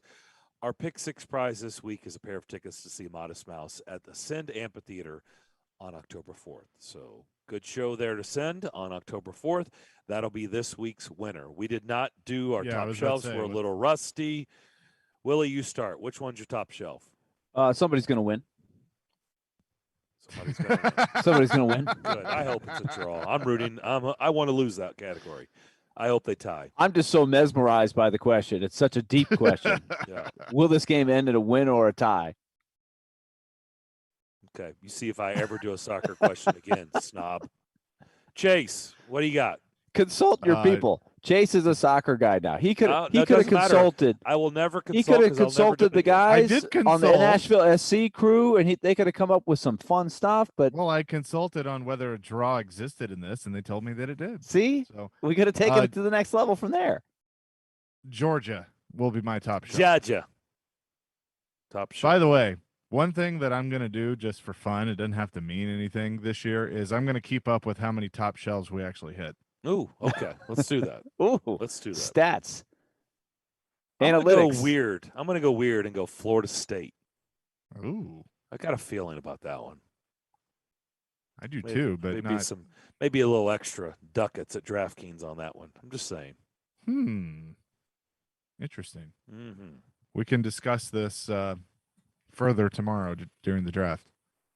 Yep. All right. It's time to go to the phone. 615-737-1025. Let's start things off with Tony. Tony, Penn State. Who's going to be doing? Good Chase. afternoon, guys. And, Chase, Darren, deliver the questions. Yes, sir. Oh, it's me? Okay. Darren, let me just throw this out there to you. Yeah. Next week, instead of this soccer question, do this question. Who likes Willie's 5-3-1 system? And you get 1 point for no. 1 point for yes and 2 for no. I mean, I don't know how creative he wants me to get, Tony. By the way, good job by you. How many? Let's do over/under on offsides calls. I mean, I don't know what he wants me to come up with. I'm trying to incorporate it. All right. Anyway, Chase, fire away to Tony. He's ready to go. He's always ready to go. And for all your future the follow listeners, each time this is the way you do it. Wisconsin. I'm taking Wisconsin with a top shelf, number 1. Number 2, UCLA. I want to take the points. LSU's got a lot of road to cover on a big travel, going through the hurricane, got a lot of things. I think that's an awful lot of burden on the team to go out there and try to play. Number 3, Georgia. 2.5, I'm taking it. Top shelf that. Number 4, more passing yards with the Georgia QB, JT Daniels. Number 5, Florida State getting the points. And I will go with the win in this soccer question. Okay. All right. For the win. Got it all in. Got it all in. Tony, I want somebody, as always. I want somebody to call in who knows soccer and give us the breakdown of what percentages and what percentage of games in this situation end in a tie and what percentage end in a draw, because that would be the key info. That would be a smart soccer fan, because that's probably the thing. I don't know. I have no idea what the answer is. Is it 50-50 or is it I would say an edge? my guess would be 50-50. Probably. My guess. Last night's was a draw. Last Okay. night's USA match versus El Salvador. Draw 0-0. My guess would be 50-50. All I know is Justin on our text line, driven by WilsonCountyHyundai.com, says, Chase, can we please tell mom and dad to stop arguing? It's not good for us kids. Let's go to Jeremy. Jeremy, you're up next on Pick 6. Welcome in. Afternoon, gentlemen. All right, Jeremy. Number 1, Penn State at Wisconsin. Wisconsin minus 5.5. Wisconsin. LSU at UCLA. UCLA plus 3.5. UCLA. Georgia, Clemson in Charlotte. Clemson minus 2.5. Clemson, top shelf. Who throws for more yards? JT Daniels or DJ? DJ. All right. Notre Dame at Florida State. Florida State plus 7.5. Notre Dame. And finally, with USA versus Canada, A, someone wins. B, there's a draw. Someone wins and then make the other top shelf. Notre Dame. Oh, not Notre Dame. UCLA. UCLA. All right. Yeah. Good luck. All right. Thanks, fellas. Have a Thank good you, weekend. Jeremy. You too. 615-737-1025. 737-1025 is how you can get involved in Pick Six. This is what we do every Friday. In the final hour, remember, if you call in, you get 2 top shelves. This week's winner will get tickets to see Modest Mouse at Ascend Amphitheater on October 4th. That's what's on the line for that. Anybody, I think what's interesting is Notre Dame is what, ranked top, they're like 10th, right? 9th or 10th, depending on where you look at it. Brian Kelly has kept Notre Dame at a high level, a high clip every single year. Florida State haven't been the same since Jimbo Fisher left. Norvell has been now tasked in year 2 to try to get this thing back on track. He's doing a lot of what Butch Jones did at Tennessee. He's winning the recruiting battles. He's getting some talented kids. At least that's what the services are saying down in Tallahassee. But now, can he convert those into wins, and can he convert that into Florida State kind of being the Florida State that we've been accustomed to over the decades? That's going to be the question. Yeah, I think it's a very good question. But it's got to start now. I mean, like, they got to start turning this around. So, because they've gone, I mean, the ACC is boring. Let's just call it what it is. The ACC is boring because it's been one team. I know Notre Dame, I wish they were still, they played the full ACC schedule last year, and that was awesome. And we're basically a part of the ACC. Now they're back to their independent and playing some ACC games, but it's just boring. They need more competition, somebody to deal with Clemson. Yeah. I mean, you're right. It was a lot more fun whenever they were kind of a powerhouse too, right? Yeah. Yeah. I mean, because right now it's just everybody knows that it's Clemson and everybody else. And like, you know, Mac Brown has come in with North Carolina and at least made them interesting, but not to the point where they're competing with Clemson. You know, and that's the thing. You have teams in that conference that are interesting, but not Clemson, not on that level. And that's what they got to figure out how to get it back to, is, you know, making it where there's some competition, and it's not just, you know, Clemson's not going away. And I'm not saying that. I mean, it's like they're Alabama, but let's find a team that at least can compete. Right, like an Georgia, an Georgia, LSU, or LSU, a Texas or A&M, or Florida.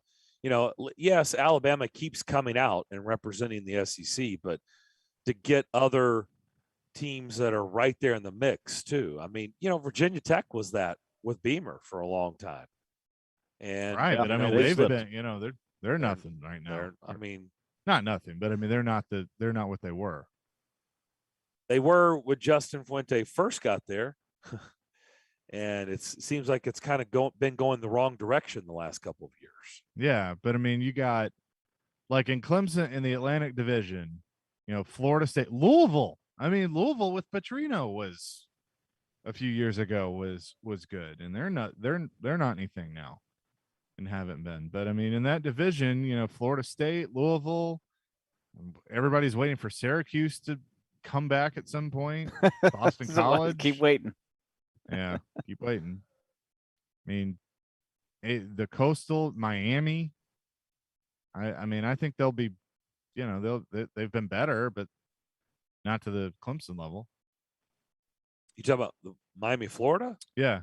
Yeah, I don't know. I was high on them to start the off season, but now I've kind of cooled off. Doesn't it feel like they kind of have to do certain things to like really be at that level? Like beat Alabama? No, no, like stuff they did for decades. I mean, yeah, I know what you mean. And I don't understand why. It's rich in talent down there. I mean, they got loads of kids, but it's not sexy to go there anymore. No. They had a stigma. They had an aura about them that they did want to go there in the past. I mean, you definitely wanted to go to the U, right? The U was a brand, but does it feel like that anymore? I don't think so. No. I would say, I mean, how many times have you heard about coaches? I mean, not just like Alabama's of the world or Kirby Smart, but how many times have you heard about coaches going in there and just plucking kids out of Florida? I mean, schools all over are just going into Florida and plucking out talent. Yep. Where they used to have a pretty good stranglehold, right? Because Florida State was humming, Florida was humming, Miami of Florida was humming, right? Those three schools were huge in the college football landscape. So they kept a lot of homegrown kids at home. Yep. I just don't get the feeling they've been doing that as well anymore, at least of late, for a good while, actually. I just kind of feel like they've been getting plucked. They've been getting kids picked out of there. They go elsewhere. They go out of state. Well, and I think that's something that even though Florida has been pretty good, that Dan Mullen has had to combat. It's just not a foregone conclusion anymore that, that's one thing. Saban recruits all over, but he recruits out of his state. That's something that Josh Heupel is going to be faced with, of having to, keep kids in Tennessee. I mean, think about when Urban Meyer was at Florida, Jimbo Fisher was at Florida State, right? I mean, can't tell me the kids weren't doing a better job of staying in state than they are today. Right. But when was the last time that Florida, Florida State, and Miami, Florida were all, like, you were talking about all three of them at the same time? Been a while. That's a great question. I am trying to think. So how good was Miami when Jameis Winston was at Florida State? That's those are the last really big time Florida State teams that I can think of. I'm thinking you got to go back to probably the early 90s. Well, we know that. We know all three were outstanding back then. Well, up until about the late 90s. Yeah, I was going to say. Well, remember Miami got drilled the first time in '95. I think that's when they went off the map for a while because they got just this side of the death penalty. So early '90s for sure. But then they had the resurgence under Butch Davis, where they had some loaded teams. But that was after probably the best of the Florida State runs, because the Florida State in the '90s, incredible. Well, and of course, Steve Spurrier with Florida. So from about 90 to 95, that's when or 94, I guess, all three were really cooking. So I'm trying to think, once Miami started coming back, Florida was kind of down for a while before Urban Meyer. So yeah, when Miami was up and had the great teams, Ron Zook. They were in the kind of the Ron Zook post Spurrier hole. When did Florida State was at Florida State, they had Chris Winkie and that crew that won the national championship. What year was that? 99, I'd say. Tennessee. Well, 98 was Tennessee, Florida State. Yeah, so 99 was 99 and 2000. 99, I think Florida State beat Michael Vick and Virginia Tech, and then 2000, I think, was when Josh Heupel and Oklahoma beat Florida State, trying to go back to back. Yeah. So maybe, I'm going to say circa 2000. What year did Spurrier leave Florida? 2000? Somewhere in there? 2001. Okay, so maybe that's your answer. Right around 2000, 2001 would have been when all three were still top of their game. It's been 2 decades. Mm-hmm. Yeah. And who was that? When did Butch Davis leave Miami? That was what? Let's see. Gosh, Butch Davis was the Browns coach. 2000, like 15 years ago. All right, yeah, because 2000 was his last year. Larry Coker had some of the top teams right after he left. Devin Hester, that crew. Yeah, that's who I was trying to think of who was up, because he had some good teams. The Miami, was it 02 that they destroyed Eric Crouch in Nebraska? That was one of the most loaded teams of all time in terms of NFL talent. Some of the guys they had on those teams, and then remember they got beat by Ohio State in, I think that was 03. The Maurice Claret team, the overtime, the controversial ending to the game with Andre Johnson. That was an extremely loaded. Was that Frank Miami Gore? team? Frank Gore. Frank was Gore, and who was the kid that blew up his knee in the game? Who ended up being a first-round pick? Willis McGahee. Willis McGahee. Yeah, he tore up his knee. They had a extremely loaded team. Yeah. So Coker won it in 2001, but do you call that Butch Davis's team? Yeah, well, he succeeded. It was a little, he succeeded. And he had been there. Yeah, he was around. But then under Coker is when it started to deteriorate. He could not sustain it over time. And then Randy Shannon. So it went down. Randy Shannon. That's when it started. Yeah, that's when it started going down. Al Golden. Yeah, that's when basically it's like, okay, I guess the window is closed. That's basically when. So the point is, it's been 20 been years. 2 decades. Been 2 since decades. All three were really clicking. Yep. All right, we'll take our final break. Come back and wrap up Friday's edition of Darren, Daunic, and Chase next. Who will King Henry stiff arm into the earth this year? Derrick Henry would do this to a lot of guys, but he just made Josh Norman consider whether or not he wanted to play again. On his way to another 2,000 yards. He gets the ball, he goes straight ahead, he knocks you down like a bowling pin. Touchdown, Titans! What a run by Derrick Henry! We're getting you set for the most anticipated Titans season in 2 decades on Nashville's best sports talk. ESPN 102.5 The Game and the Game Nashville app. From the Fox 17 News Code Red Weather Center. I'm Fox 17 News Code Red meteorologist Dan Guthrie. Skies becoming partly cloudy for us this afternoon. High temperature up to 86 degrees with next to no humidity. But that creeps back in on Saturday and storms return on Sunday. This weather report brought to you by Hiller Plumbing, Heating, Cooling, and Electrical. Call the happy face truck today. Listen up, sports bettors. This is Hall of Famer Warren Sapp here to tell you about my favorite sports book, BetUS.com. I only endorse one sports book, and that's BetUS.com. Just like me, BetUS is the Hall of Famer of online betting with more than 25 years in the biz. Call today, and they will get you set up faster than I can run the 40. I play at BetUS, and so should you. BetUS.com. Join now and get up to 200% in bonuses on your first deposit. Call 1-800-MY-BETUS. Tell them Sapp sent you. Hey, Darren McFarland here, and let me tell you about my friends at Curation CBD. If you're like me and have aches and pains all over your body, and you've been searching for a solution, well, I've got it. It's Curation CBD. Curation means healing, and that right there says it all. Curation is locally and organically sourced CBD products right here from Middle Tennessee. From seed to final sell, Curation is passionate about providing quality products for everyday use for athletes and for pets, too. Order yours now at CurationCompany.com. Curation CBD, curated for life.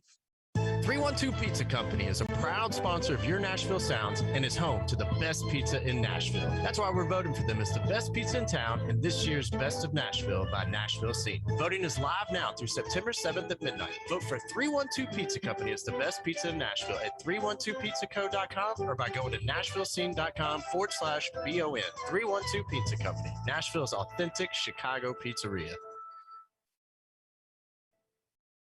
It comes only once a year, and it's almost time. The event with the 2 biggest and hottest names in bridal jewelry, Tacori and Veragio. The best of California, the best of New York, coming to Nashville. It's next weekend, September 10th, 11th, and 12th. See their entire collections, all the latest styles, and get up to $5,000 in savings and special financing on the ring of your dreams. See the latest from Tacori, all American made and handcrafted in California by true artisans. The ring that every girl dreams of will be here at Genesis Diamonds. The latest styles, the top collections, including new rings never offered before. All here next weekend. Engagement rings, wedding bands, fashion pieces. Get the Genesis value price plus up to $5,000 in savings and special financing. Don't miss this exclusive Genesis Diamonds bridal showcase with thousands of beautiful rings other jewelers aren't even allowed to carry. It's next weekend, September 10th, 11th, and 12th. Friday through Sunday only. And only at Genesis Diamonds in Green Hills and Cool Springs.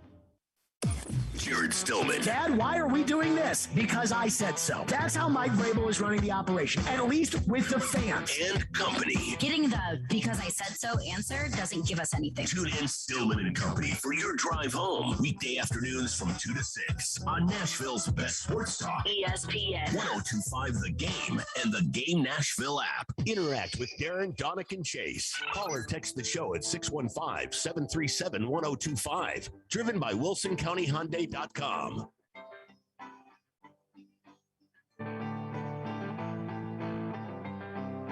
Closing time. It is. Don't forget, we're partnering with the Leukemia and Lymphoma Society. Light the Night.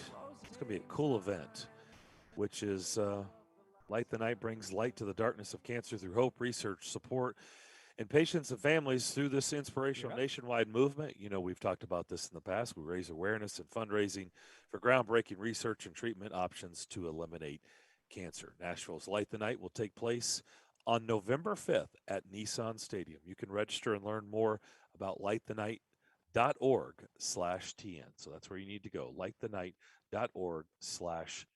Did you see where David Patton died in a motorcycle crash? I did not know. I didn't see that till just here during the break. Yeah, I mean, I saw The former wide receiver of the Patriots. Yeah, I guess this was in South Carolina.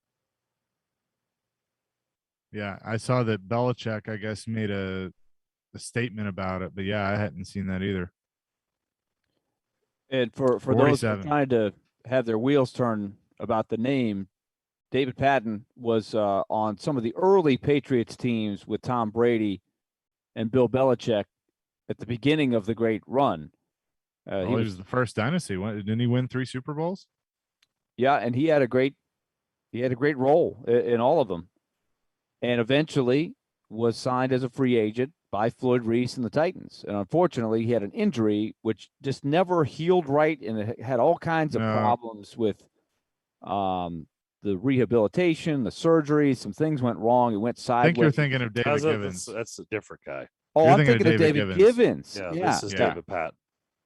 Patton was definitely, I remember him catching a touchdown in that Rams Super Bowl. He was back in the beginning stages of their dynasty run. Yeah, he was with the Pats 01 to 04, and then he went to the Redskins, the Saints, and then had a couple of camps with the Browns and back with the Patriots before calling it a career. And then he was actually an assistant coach at Western Carolina, and I guess until his death. So I'm thinking, David Patton and David Givens would have been on some of the same teams for New England. Yep.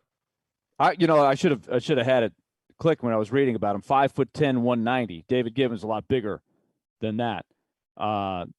David Patton, undrafted free agent for the Giants out of Western Carolina, and that was part of what Bill Belichick mentioned about him. You know, he always has the appreciation for the self-made player. You think through the years, a lot of wide receivers who excelled under the Patriots were not big first-round picks. There were discoveries like that. They do it too bad. Better. I was going to say better than most. They do it the best, probably. I don't think there's any way around it. And not always guys they draft. Sometimes they find guys who were not excelling on other rosters. They come to the Patriots and have a great career. Yeah. It doesn't look like Cam Newton is going to be on a roster anytime soon, by the way.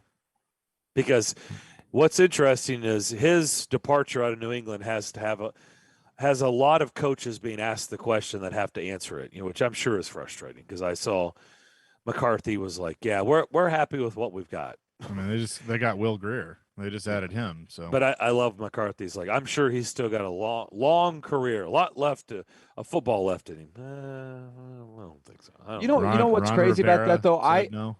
Rivera said the same thing. I got up to New England, and the Patriots were playing the Giants in their last preseason game.